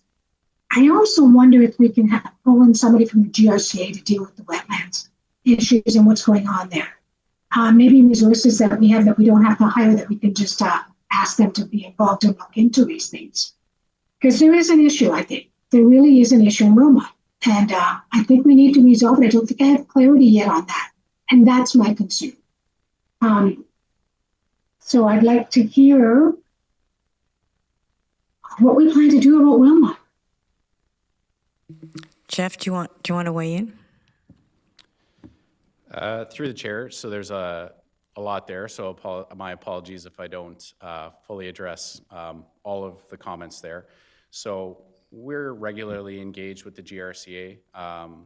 We're happy to involve them in discussions related to the Shingletown wetland. I know there's a lot of concerns about that. And, we had a good snowpack this year. We've had a good wet spring. So hopefully that contributes to seeing water levels rebound in that wetland. When you go through significant drought periods, one good precipitation year might not fully rebound water levels in a natural surface water feature that's very sensitive to precipitation patterns. You could see after an extended drought period, it may take several years for water levels to recover naturally based on longer periods of time with average or above average precipitation. So we've seen that demonstrated in the water levels through our monitoring wells, where despite increasing pumping, we actually see rising levels. So we know that these longer term precipitation and recharge periods following drought periods allow water levels to recover in aquifers, can allow water levels to recover in natural features. So you may not see it over a short term. It could be a longer term natural response that you see in the environment. Now, with respect to the wetland itself, again, we're happy to get in there and add our own monitoring network. There is a good data set there that dates back to 2017, but we're happy to add more data and monitoring locations in that area. As we learn new things, we make adjustments. That's part of the adaptive management approach that staff take to ensure that we're following the Ontario Water Resources Act, which speaks to sustainable water taking. And it's what, it's one of the principles that's important to our community and that we hold ourselves to. Councillor Foxton, do you have a second question? One quick thing is, so the motion actually, if I read it right, said not to revoke the 1980 agreement. Is that correct? Through the chair, so I believe the motion recommends the temporary suspension of the 1980 agreement. And right, not a revoking of it. Yes, and not the full revoking. So staff recommendation is the permanent rescindment, not a temporary rescindment, the permanent rescindment of the 1980 agreement. And part of it is, while the region maintains that we have not violated the totals under the individual or under the agreement, we've been challenged on that. So it's definitely creating an element of confusion. And by rescinding the policy, it establishes very clearly what the regulatory framework is that falls under the provincial jurisdiction. Right now, I think without a full permanent rescindment, because of that uncertainty, we couldn't confidently say that we will always be able to permanently transfer that 30 liters per second of water. So without that confidence that it's a permanent additional source of water to the Mannheim service area, we can't trim our deficit and use that for operational resiliency or growth. And with your indulgence, Chair? Well, we have other people that are going to have to leave by 12:30, so if you're really quick. Okay, really, really quick. Is this a legal document and do you need approval from Wilmot to rescind?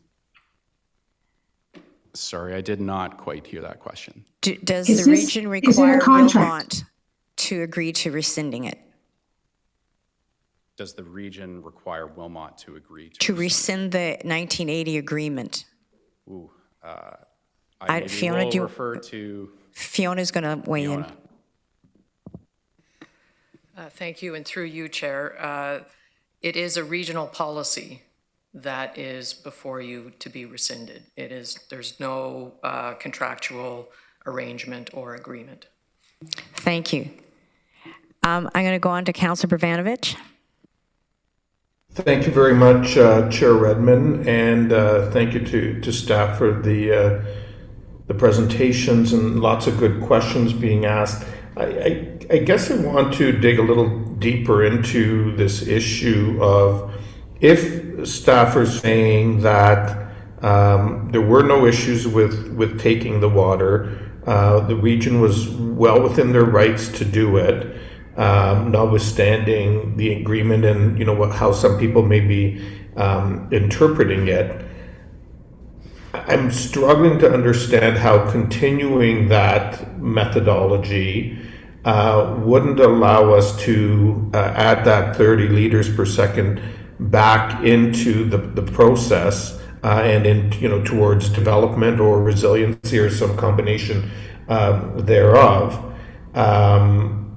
Recognizing that in the future there would be a more in-depth report that looks at the whole picture, and B, there would presumably be other sources that add to the capacity. So if that was ever revisited in the future, those other sources could deal with the 30, but this would, at least on an interim basis, allow us to proceed with that 30. I'm just trying to understand what the logic is behind that, or the thinking. Jeff, do you want to speak to the permanency versus the temporary capacity?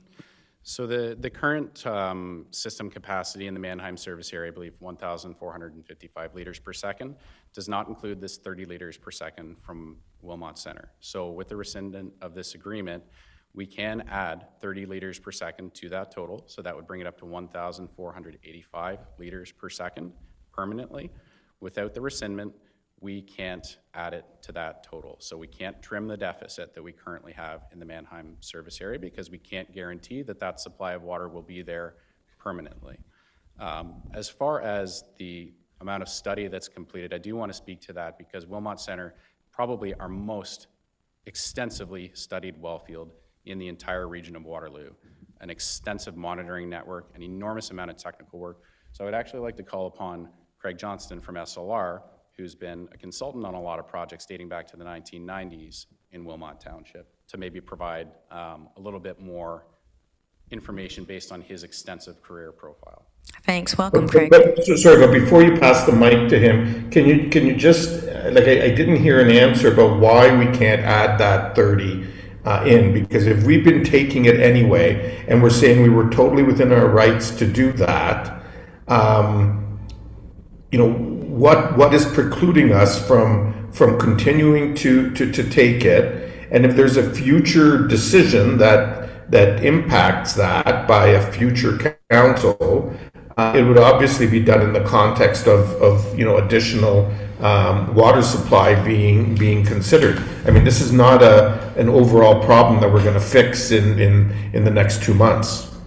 This is going to be a multi-year solution that deals with both infrastructure and capacity.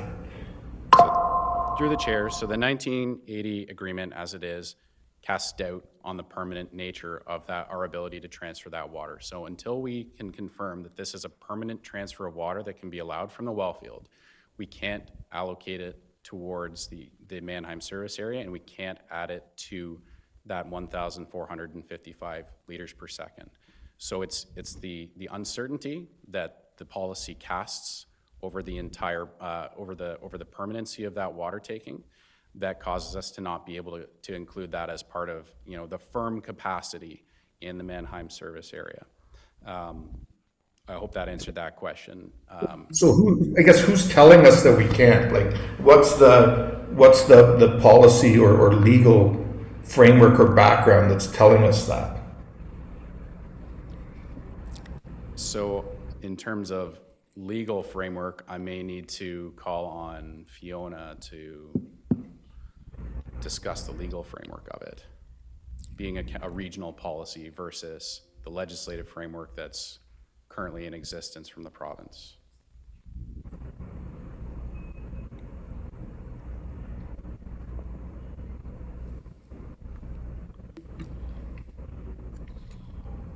The policy creates a certain limit of what can be taken.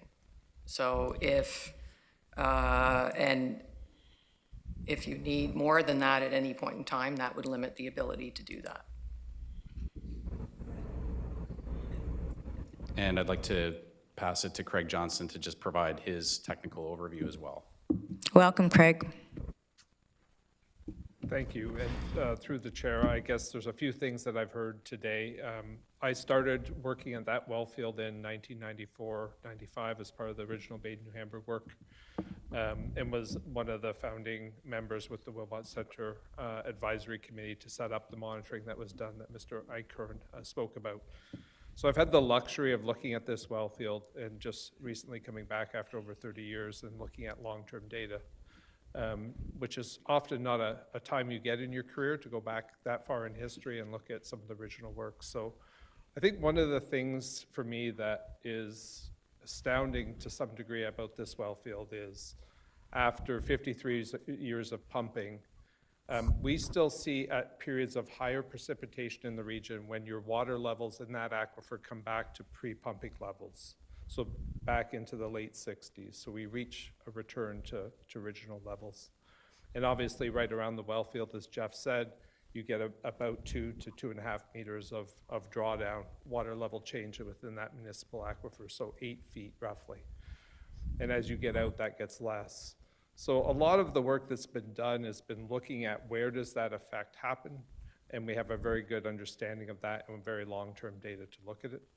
The other thing that makes this well field more challenging, and it probably ties back to some of the private well interference complaints, is that when you think about pumping as only, call it 2 meters, we have these long-term drought scenarios, and they're defined where you have 3 to 4 years of below average precipitation.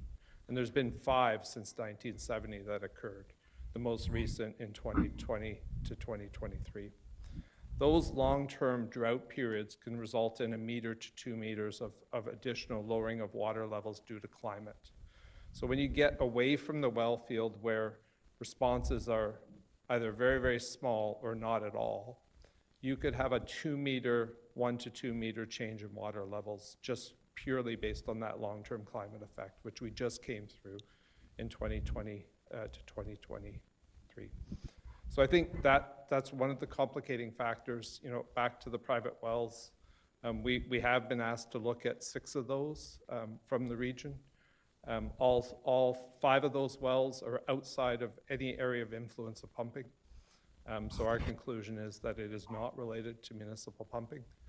One of those wells was in the area, and the question on that one was more, I use a dug well because I like the water quality from the dug well. I have a drilled well. If I used it, would it be within the influence of regional pumping?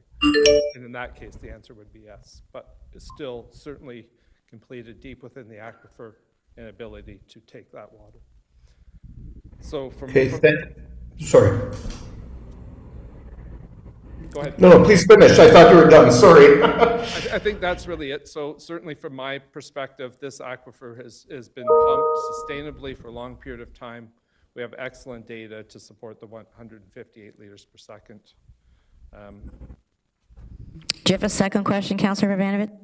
Yeah, well, no, I think I'll just say, thanks to everyone for the answers. I'm struggling a little bit because I do think that, we've been taking this 30 liters. Staff have determined that it's okay. I'm struggling with why we can't, we're sort of rescinding the agreement, which has some protections. I'm struggling with why we can't have some wording that allows us to continue doing that and add it back to the capacity. And so I guess the question to that would be to legal, is there any alternative wording short of rescinding that would allow us to do that, recognizing that what we were within our rights to do what we have done thus far from what has been reported.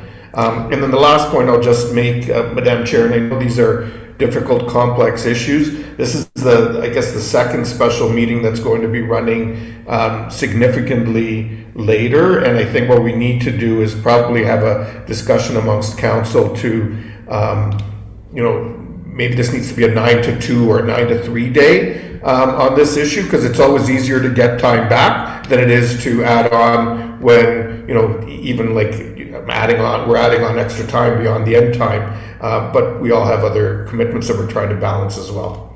Thank you. I think it's an indication of how many people from the community want to come and delegate.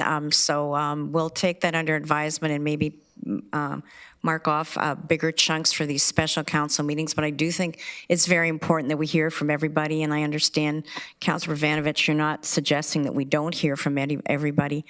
Craig, I just want to ask, and this is a little probably, and we've got 2 more speakers and then we're going to move on to the motion. But what Fiona said to us is this is not a legal undertaking. This is a policy. And I get that. And I also get that this, I think, is a very unique policy vis-a-vis the water system throughout the region of Waterloo. So I guess I'm just, and maybe it's a Jeff question or you, but have you worked on other areas of our aquifer and our water system in the region of Waterloo? It's interesting that this seems to be an anomaly. Yeah, I've worked throughout pretty much all of your well fields, right into Cambridge, into some of the other townships. It is definitely unique. And if I go back to looking at some of the original sort of documentation around it, so the Wilmot Center well field, when it started pumping in the late 60s, early 70s, there was an immediate effect that was observed, and that really resulted from drilled wells that were in the municipal aquifer that were artesian at the time, and they overflowed into a ditch and then into Huntsberger Creek. And so one of the things that happened in that situation is as soon as you pumped the water levels of the wells, the water levels dropped, the flow stopped, and that was partially tying back to the augmentation of flow in Huntsberger Creek and to some degree with Mr. Ancoran's Pond. There was also obviously impacts for private wells right in the Shingletown area where we knew water levels would drop a few meters. And obviously that caused some of the concerns at the time. So if you really look at the agreement and try to find science or logic behind why those numbers were set, I wouldn't say professionally there are any sort of clear logic or science there. It was done to address concerns at the time. And the best data you had was 1979 to sort of put in place at that time. Since that time, obviously the region's been monitoring extensively and built up an extensive knowledge of the systems and how they behave.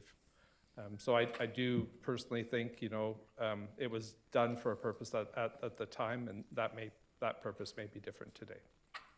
Thank you. Okay, well, we've got 2 speakers that are coming up for the second time, and then I'm going to suggest that we move to the motion. Chairman, sorry, I need a recess or just to hold the vote till I get back. Okay, we will continue talking. Councillor Salonen, thank you for flagging that. Councillor Hunick, Councillor Salonen next. Thank you, through you, Chair. Going back to some of the questions that Councillor Verbanovich had, I guess I'm also struggling with the need for the water to be permanent. And I'm going back to I believe this was the January 28th council meeting, the possible solutions from immediate to medium and long term. The one that council did actually proceed with and decided to allow up to $15 million to pursue is the pilot of the Mannheim temporary side stream treatment, which is to be used as a bridge until the DAF is completed. So we're already using water in a non-permanent way to bridge a gap to then a longer term solution. So I don't understand why the Wilmot water that you're asking for the 30 liters a second can't also be used as a bridge, also can be tied to the DAF because the capacity is far beyond what in the DAF being completed, what is currently going to be created by the Wilmot situation. I'm really confused at why one needs to be permanent, but the other doesn't, especially when the 1980 policy talks about increasing our water taking from the river. So I would think that that should be more of a permanent solution under the current policy. Jeff? Through the chair, so I think I need to phone a friend again because now we're getting into engineering solutions. So Nicole, are you able to speak to that?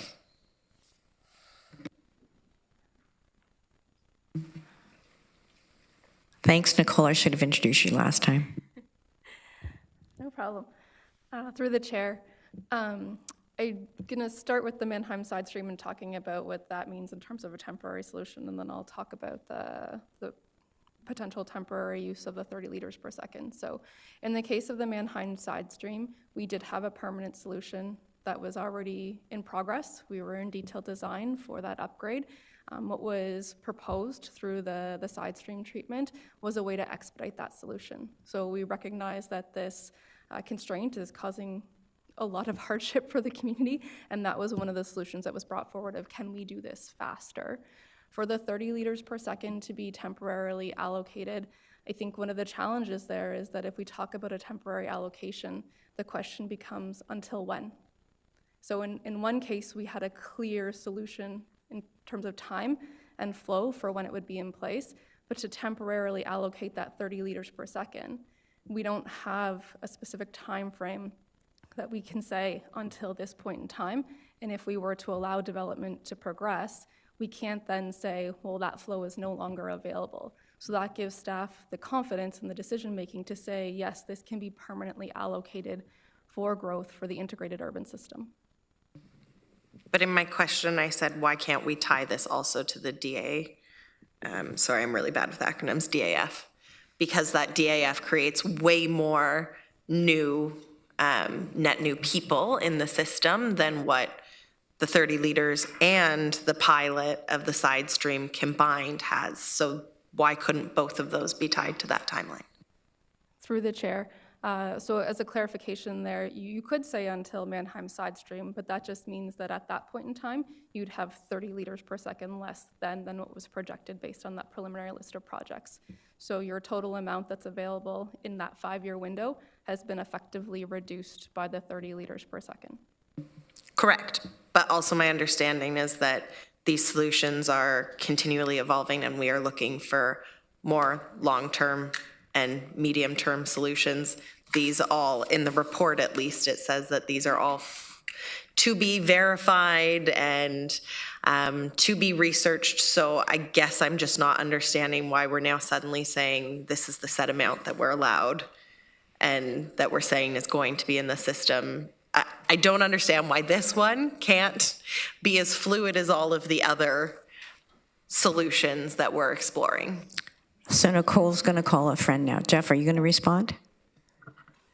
Actually, through the chair, if you don't mind, I just wanted to point out, with respect to the side stream, using that analogy, we're not allocating that up to 300 liters per second now. It's only when it actually will be in place and available that we would be allocating that. So it's not a similar argument in the sense that we're asking for the 30 liters per second to be able to allocate that now.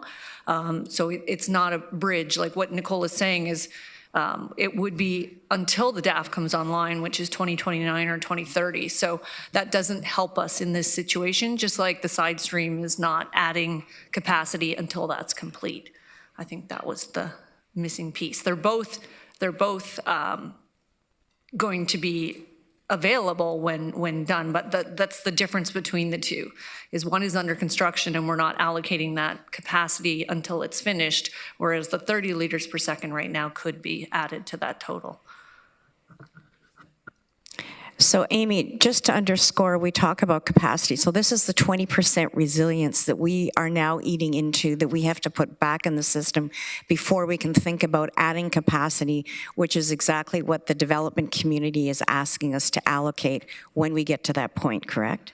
So through the chair, there's two pieces. So we need to be operating sustainably, and then we need to have an adequate operational resiliency, which is the work that Nicole is working on with our area municipal counterparts on the interim risk management framework to determine what level of operational resiliency we would be comfortable with in proceeding. So that aspect is part of that framework that's under construction or under development right now.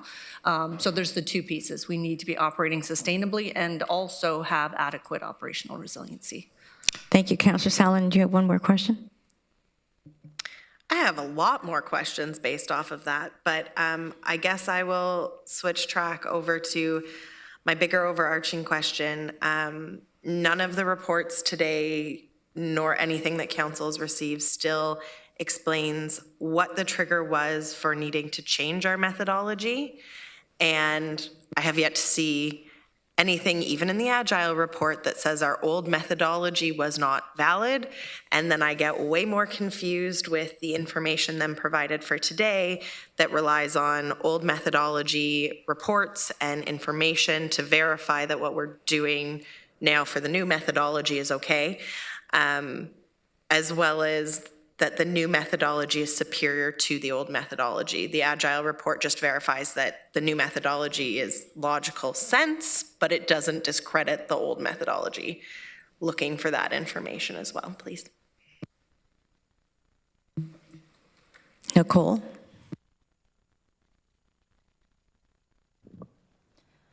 Through the chair, I think for that Agile report, one of the reasons why that was implemented was the observations that staff were making in terms of the stressors for the natural environment and what we were seeing for the water system. So we could potentially take that back at a staffing level in terms of the data for what we're seeing. I think Jeff already presented in terms of what we're seeing for the aquifer levels, and I'm not sure if Ryan presented in terms of actual levels, in terms of the reservoir levels, how that trended over time, but that information could be made available. Councillor Gowing. Thanks through you, Chair. So given that staff rely in part on the region's complaint response process to interference occurrences, has the region's 2025 groundwater interference complaints policy been reviewed against the latest hydrogeologic,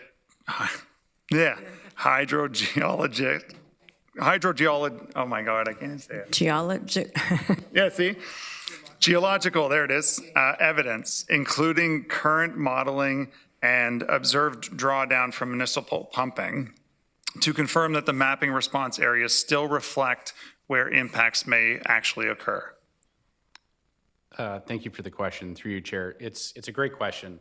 So we're always looking at individual well interference complaints based on their site-specific characteristics, but also within our best and most up-to-date understanding of the well field.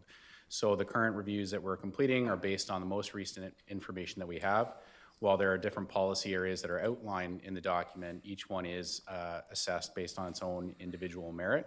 And we can update mapping and policy through bringing forward, revised procedures and protocols for council endorsement. So I believe the last time it was updated was in 2015. So it's probably a good time to take a look at that again. And we'd certainly be open to doing that moving forward. Okay, perfect, because that's one of the reasons I brought that up is because it's now 11 years old, so I just want to make sure we were looking at that. And then my second question is, can you identify exactly what consultation occurred with Wilmot Township specifically on the rescinding of the 1980 policy, separate from the broader regional water strategy discussions, and if a resident's well is affected today but falls outside of the current policy boundary, can staff respond based on the current, here's that word again, hydrogeological evidence, or does the existing map still determine who gets and who does not get? Through the chair, so the existing policy lays out different areas where, so there's historical compensation areas, there's groundwater taking areas, and then there's areas that are outside of the region's pumping influence.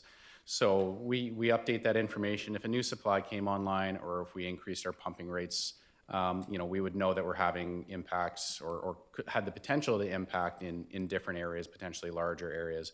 So yes, we review it within the context of our most up-to-date knowledge.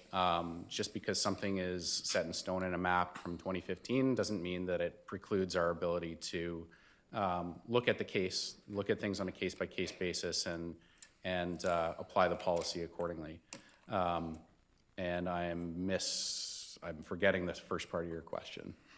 You pretty well answered it. Oh, sorry, the first part was, what, besides the water strategy, what can you say that you've actually went to Wilmot and had a good conversation about rescinding the 1980 policy? Yeah, through the chair, I took a look through historical documentation around that question. I'm not finding a lot. There was a touch point here, there was a touch point there. It probably could have been done better, for sure.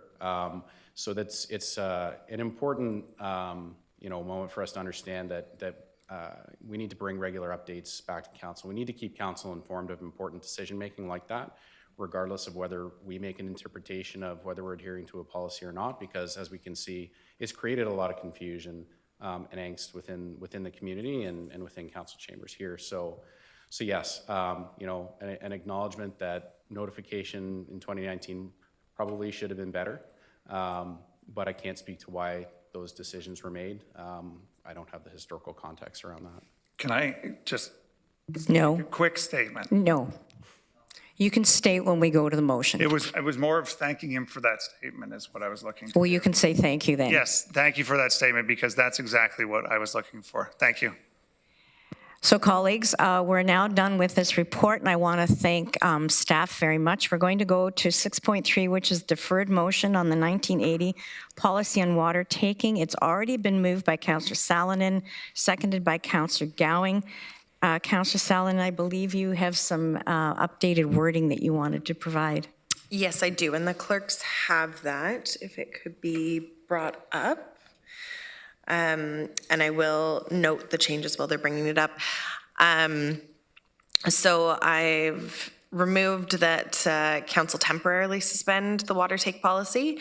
Again, although I do appreciate the ample work, and I know that our staff are working overtime on this problem, I personally do not agree with the interpretation that the 1980 council policy needs to be rescinded or removed in any capacity to allow for this flow of 30 liters per second. Again, some of that came up in my questioning. Some of it was further validated by Fiona's reply that the policy isn't, well, that the policy would be a limitation if it limited the amount of water being pumped, but we aren't even near that amount. So, and Fiona, please, if that is not how I properly interpreted it, but that is what I took from your response from another councillor's question. So I did remove that part. So effectively, we'd be keeping the 1980 water policy as is. The rest of the motion remains relatively the same, apart from I did add in a new language on that should staff choose to pump additional water from the Wilmot Centre wells into the integrated urban system, that the water be treated as follows. The water be used as an immediate bridge solution until the dissolved air flotation is completed.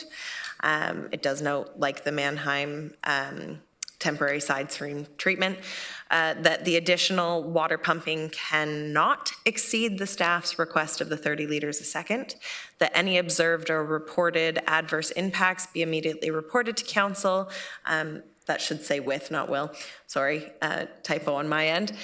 With expert data-backed opinion of the increased pumping, if the increased pumping can proceed.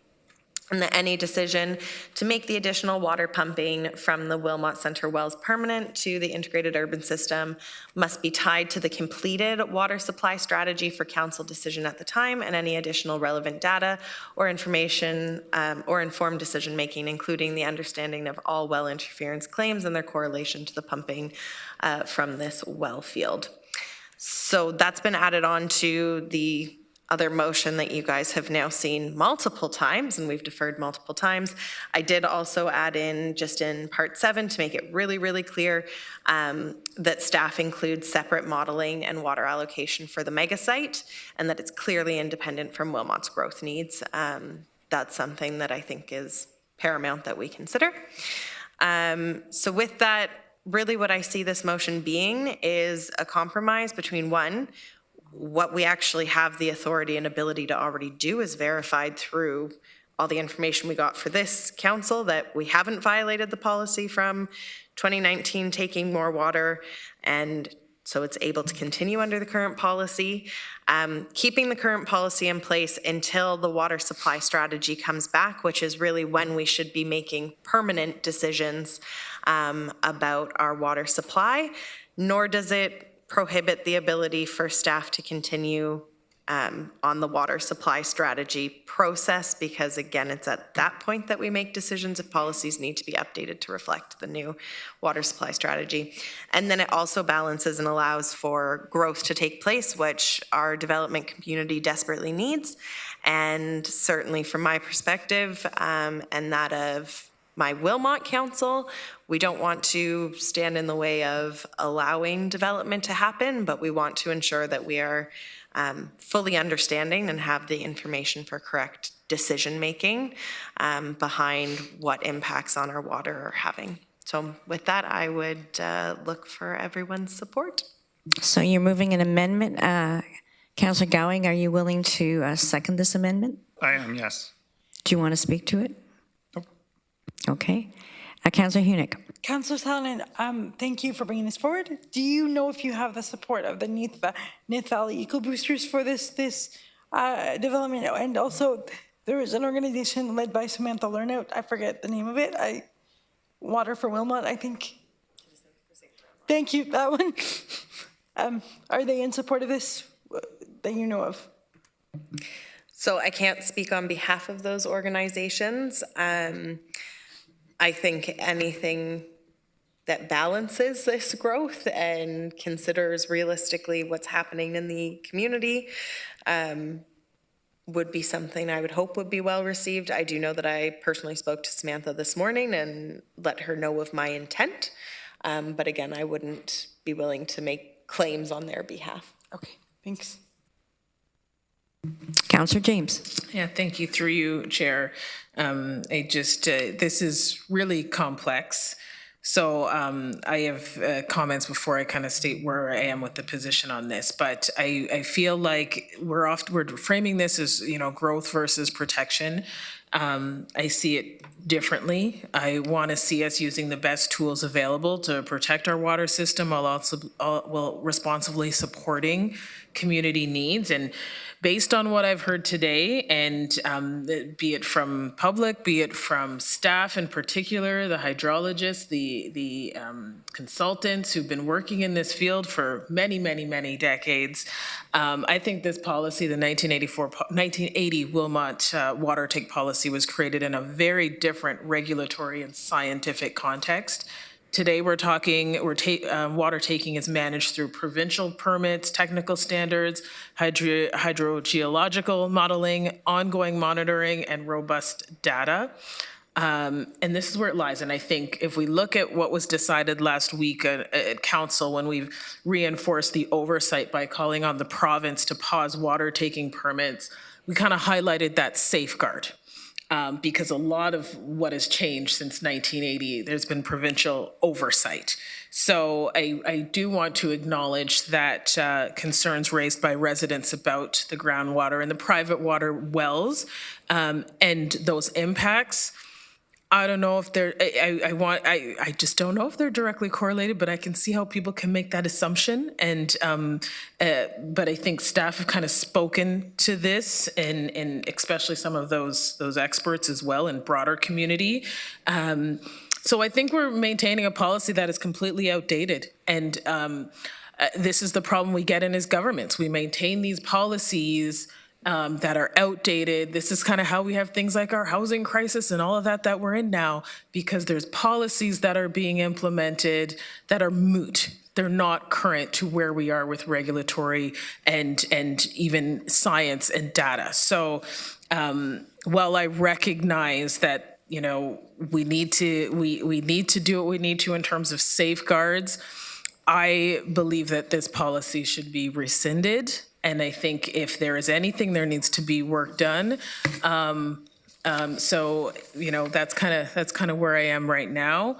I think there are pieces of this motion that are necessary. I'm conscious, and I think my question for staff is, you know, what is realistic with this motion in terms of the ability to maintain all of this within our scope as regional? So I'm leaning towards rescinding just because I think we're working with outdated policy here. And that outdated policy is if it's not current to time and place, we're setting ourselves up for future challenges with our systems. Councillor Harris? Oh, Amy, go ahead.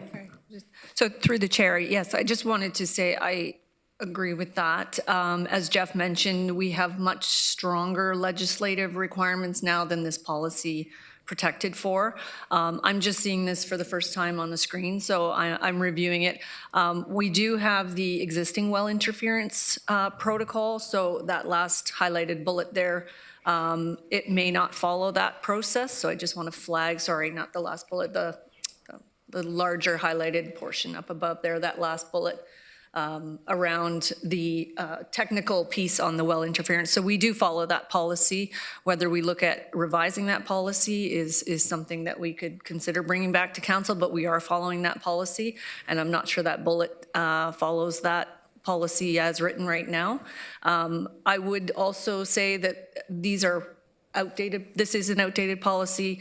It does fly in kind of the face of the way the water supply strategy update is carried out, as we are looking for water supply for all residents and not these individual protectionist type policies.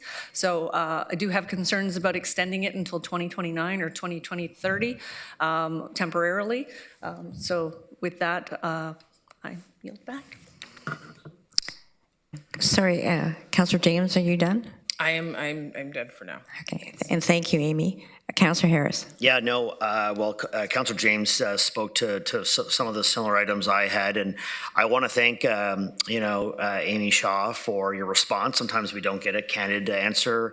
I get that that's your professional opinion, and I share that with you. I mean, this is a regional, I understand, the councillor's perspective coming from her constituency, but again, almost or over 40-year-old policy. We have provincial backstops.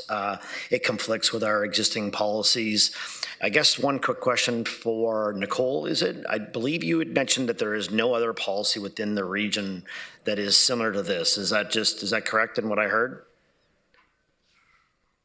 Okay, so yes, so good answer. For that very reason, with everything else we have in place, I mean, there's just no way I'm going to be able to support this, and I would support the staff recommendation. I hope we can get there relatively soon, as we have to advance, this significant water issue, as it is a regional issue, and go from there. Councillor Erb.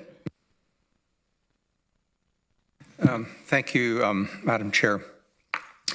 I would like to, I'm not going to support this amendment. I understand the concerns of Councillor Sullivan and representing the interests of Wilmot, but I do think our staff and the consultants we have hired have been very diligent in bringing the information forward that we require to make a decision. This is an outdated policy.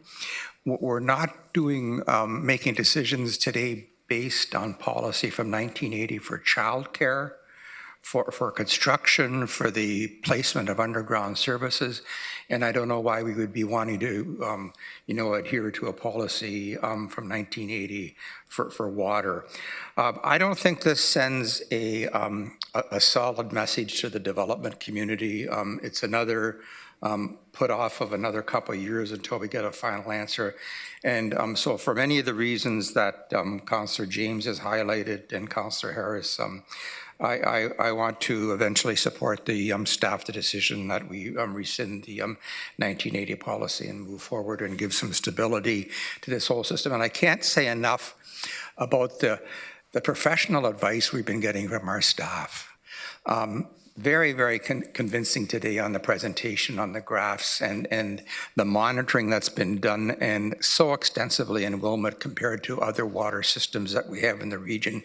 And I think there's just no question in my mind that the data we've been giving verifies that we can rescind this policy and move ahead safely. Thank you, Councillor Councillor Salonen. Thank you, through you, Chair. I think the reliance on the province having all these new safeguards, one, goes against how we as a region tend to put our own better best practices in place, and I would say the countryside line is one of those things. I would say, in speaking to people who were around when this motion was actually put in place, that was also the spirit of this. And then I also really struggle with the fact of, we're saying, well, the province has protections in place, but then our methodology that was based off of the province isn't valid, so we need to create our own Waterloo region specific methodology. That is just not a square that is circling for me. But I can appreciate the comments that have been made. One thing I will correct is the language on the interference. All it's saying is that additional relevant information be brought forward. I'm not saying to not do our interference policy or follow how those claims are supposed to be done. I'm simply saying that data be brought back to council with the water supply strategy, either verifying, yep, those claims were related to pumping, or no, they weren't. I'm not trying to predetermine outcomes. I would also say too, the water supply strategy is really where these decisions and updating policies is supposed to come. Right now, there's a tension of staff trying to get us to rescind policies based off of work that they're currently doing on a water supply strategy that council has not seen. And I still have outstanding questions as to why that strategy wasn't even brought forward when it was supposed to be done in fall of 2025, which is still up on the regional website as the timeline for completion.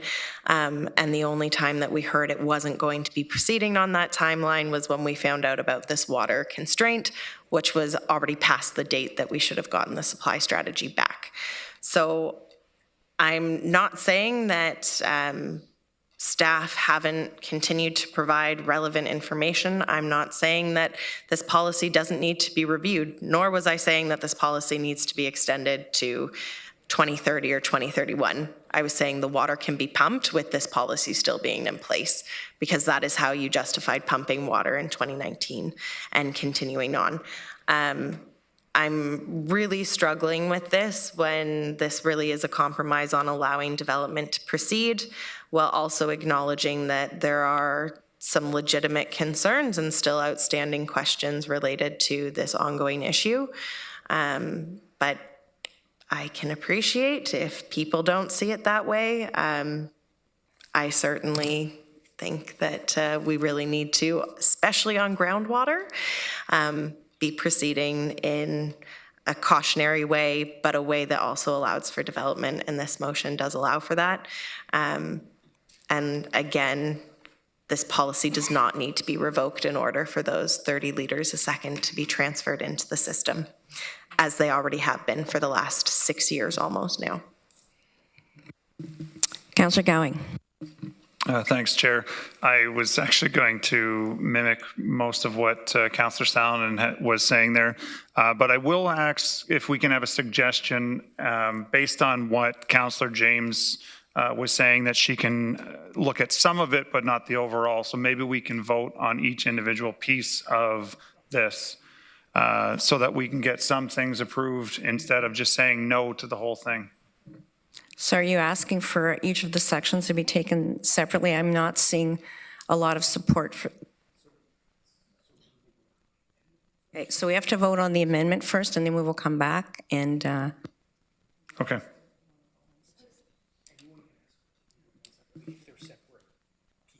Okay, so we have to vote on the amendment first. Okay. Councillor Ravanovich? Thank you very much, Madam Chair, and thank you to both staff and colleagues for the healthy and important discussion on a very difficult and challenging issue. I really, Madam Chair, need to get a clear answer from legal and staff, because I think this is paramount. We're hearing that the motion that's before us would potentially not allow staff to continue to draw the 30 liters per second. But we're also hearing that it's okay, we've been doing this whole time, and we can continue doing this. And so what I want to know, and because it wasn't answered when I asked it earlier, is there wording that would allow us to not cancel the policy, but allow the 30 liters to, be added into the system and give staff the direction they're looking for so that they have the comfort they need? Because if there is wording, that's the way we should go, in my view. If there isn't wording, and there is no legal or policy direction that can be provided by council short of taking the decision of rescinding the policy, that's a different story. So I'm going to look to Fiona and Amy, because my sense is that this is an intersection of professional protocols for people who have to sign forms, and whether or not this is a legal document. So I don't know who wants to go first, but from my understanding of this is a conversion of these two tensions. So through the chair, I might actually call up Nicole just to be on, so she's here if I need her. So I think the difference is what we were saying is it's making it available for development. And I know that's difficult to understand, but I do feel like staff tried to answer that a few times. And in the report, I think we've tried to make that clear that this goes against the water supply strategy update and how we look for water. By moving this down the road, we are going to be looking for additional water sources. And realistically, some of those will be in Wilmot Township moving forward. So being limited by a 40-year-old policy on specific limits and total limits is going to cause problems for us operationally and long-term for growth. So I don't know, Nicole, if you want to add. Nicole? I think you covered it, Amy. But is there I understand the long-term issue, and we would need to deal with it, but in terms of providing adding in the 30 liters now so that we can continue the work, is that something that staff can do based on the existing policy being in place? Or is there alternative wording that could give you the, I guess, cover that you're looking for from a policy point of view, in order to allow that to proceed? That's what I'm trying to understand. So my understanding, it would be to rescind the policy. That would be clear, and that would eliminate the uncertainty. But Nicole, go ahead. Through the chair, yes, you summarized that well. To rescind the policy provides that clarity.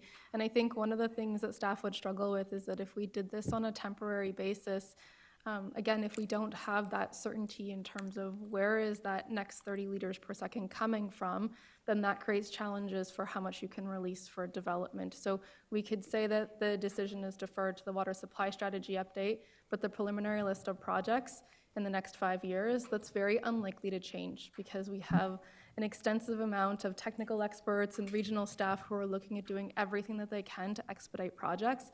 And that preliminary projects list is a result of all of that work. So it's very, very unlikely that we're going to have like this another 30 liters per second that's going to be as cost effective and as available to support growth in the near term. So we would be looking at outside of that 5-year window until you'd have something that might be enough to be in a surplus state.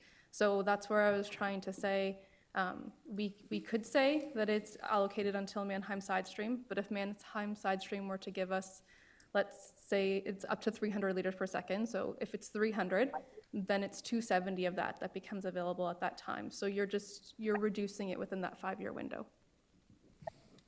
Fiona, so the long and the short of it. Oh, sorry, Fiona. Fiona, do you want to comment on the sorry. It's okay. I'll just keep jumping in. Fiona, did you want to respond from a legal perspective? Thank you, and through you. I think through the comments made, if the additional amount of water is being used to support development and for approvals to be based on that, then it needs to be a permanent fixture. Councilor Baranovich? So thank you in light of in light of all that, and again I struggle because I'm not sure that I share those interpretations, but I have to rely on our professional staff in this regard. And at the end of the day, I do think that, you know, no matter what we're proposing, the 30 liters would be put into the mix. And the only question is, what are the safeguards going forward? And I think that's something that we're going to need to work on diligently through the process. I think that's going to be key to restoring trust, particularly from the Wilmot community on this issue with the region. But you know, when everything comes, and this is what council needs to do, is balance all sides of an argument. I think based on the information that I have, I would have to support the rescinding. Thank you. Thank you, Councilor Vanovich. And, you know, I also agree with you that we need to extend these meetings. So I'm going to do a little bit of chair intervention here. I know that Councilor Salonen wants to get back on. I'll give her the last word. I do believe that we have to listen to our experts. I also would acknowledge that this is a very old agreement, a policy that was made at a very different time in our history. There are no other policies like this in any area of the region. The water is in many ways an integrated system. It's not fully integrated, but there is some integration in the urban setting. So it's not like one area of water belongs to that area when the system really flows throughout. The motion that's before us, even with the amendment by Councillor Salonen and Councillor Gowing, continues to perpetuate that uncertainty, not only for the community, but for developers who I would tell you have been all in trying to find solutions. When we get to a point where there is an allocation that can be assigned to growth, we have to recognize that that allocation may not line up exactly with an area municipal boundary. So we continue to go forward hand in hand in lockstep because it's not compartmentalized. That's not the way water works. That's not the way our system has developed. So on a go forward basis, I think continuing to perpetuate this uncertainty is a disservice to our constituents, to the development and the growth that we know everybody wants and that has been approved by the planning authority that is now in area municipalities. So I think the only option we have that will make it a clear path forward is rescinding the 1980 policy with Wilmot and moving forward. So having said that, Councillor Salonen, you want the last word before we take a vote on the amendment? Yes, I do, Chair. I would say you completely missed the point of what I'm even talking about. I am not talking about protecting water in Wilmot, and I completely accept and have said from day one, water is a provincially managed Crown resource. Fully understand that. What I'm asking is that clearly this is in place historically for a reason, and it should be tied to decision-making around water supply strategies. That is when we change our policies. That is when we learn and find that we have outdated policies. And that, frankly, is a document that has not been provided at the time it was supposed to, but now we're being asked to make decisions on findings that staff have on it, but not council in front of us. Further, again, this is a compromise to allow for the growth that we do need. And frankly, which I didn't mention before, but will now, as far as I see it, staff could have done this solution before we even announced there was a water capacity constraint, because they clearly identified they've been doing it within the policy bounds without violating it since 2019. And further, that we actually have the permit to take water from the province. So I see no legal bounds, and I have spoken to other lawyers on this to get their perspective. I see no legal bounds that has actually stopped this. So me trying to advocate that we just don't blatantly start taking precedent of rescinding policies without having bigger framework around them is something that I'm trying to do on a good governance standard, while also maintaining the ability for us to be able to proceed with development. I do continue to have the questions of why this was not acted on before, as we've already been taking this water and was an immediate solution that could be done. And suddenly a policy from 1980 becomes the barrier that it hasn't been able to be proceeded with. I still will be supporting my amendment, and can appreciate some of you clearly aren't there. Okay, I'm gonna, it's been moved and seconded. We are now moving, voting on the amendment. Is everyone clear what the amendment is? Oh, it's, okay. Councillor Harris? I just want to make sure you give, like, we've had some people transition online, and I'm just wondering if we can make sure we kind of, the clerks can let them know that we're going to be voting, et cetera, give them a heads up. So then I'll go back to you.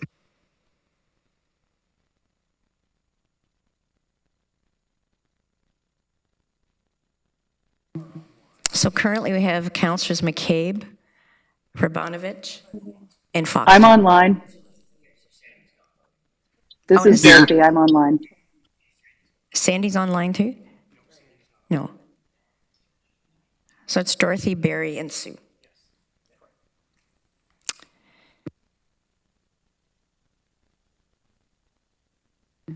So Councillor Hunick, you'd like us to read the amendment?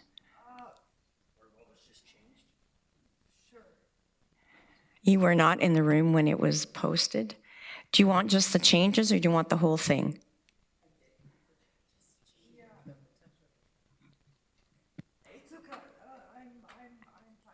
You're okay? Okay, thank you. So we're voting on the amendment to the motion. Please use eScribe to vote. Chair Redmond, I can't use eScribe, but I'm opposed to the amendment. Thank you, Councillor Vrbanovich.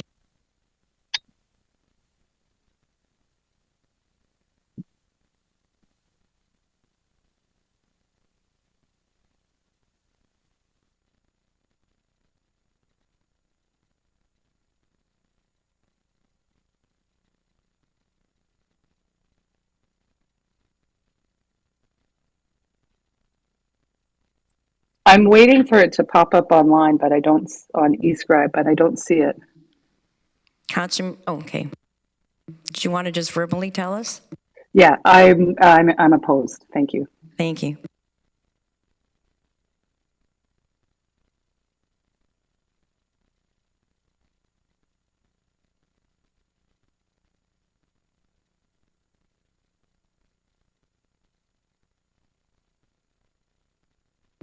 Colleagues, that is lost. Councillor Harris. I'd like to move the staff recommendation.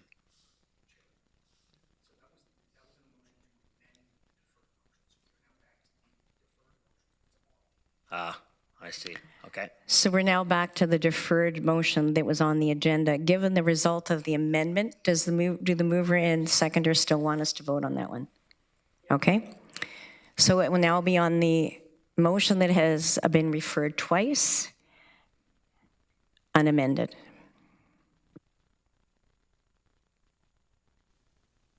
Madam Chair, I'm opposed to it. Thank you, Councillor Brmanovich. Councillor McCabe? We're voting on the staff recommendation? No, we're now voting on the unamended motion by Councillor Salonen and Gowing as it was originally.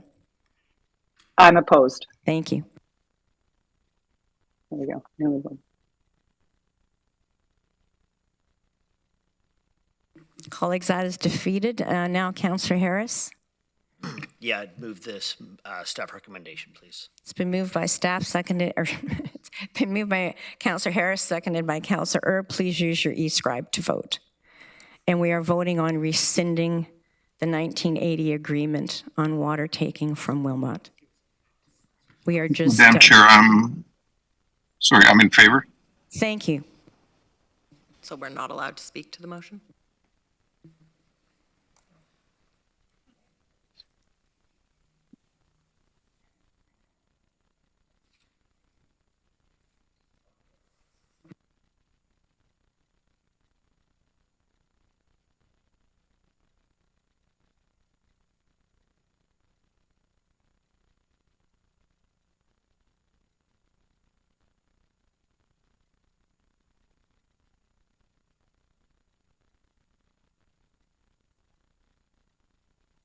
Councillor McCabe?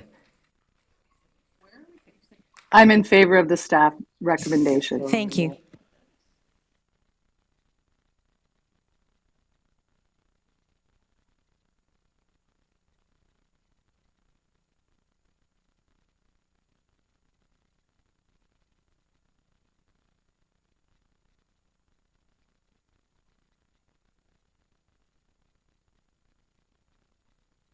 Sorry, technology is just catching up, guys. Colleagues, that motion is carried.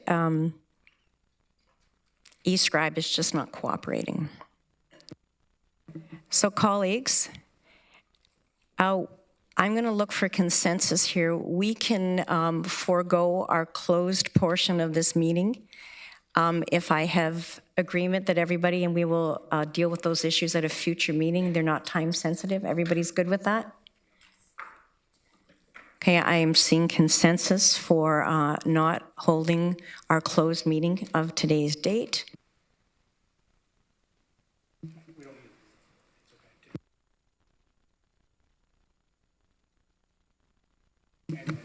Okay, so we have correspondence that we've received, 7.1, 7.2. I now need a mover and a seconder to enact bylaws for second and third readings. Moved by Councillor Wolf, second by Councillor Nowak. Please use your e-scribe to vote. And you're voting that the bylaw to confirm the proceedings of the council meeting of Regional Municipality of Waterloo on April the 8th, 2026, be read first, second, and third time, finally passed, and number 26-015, and be signed by the regional chair and the regional clerk and sealed with a regional seal.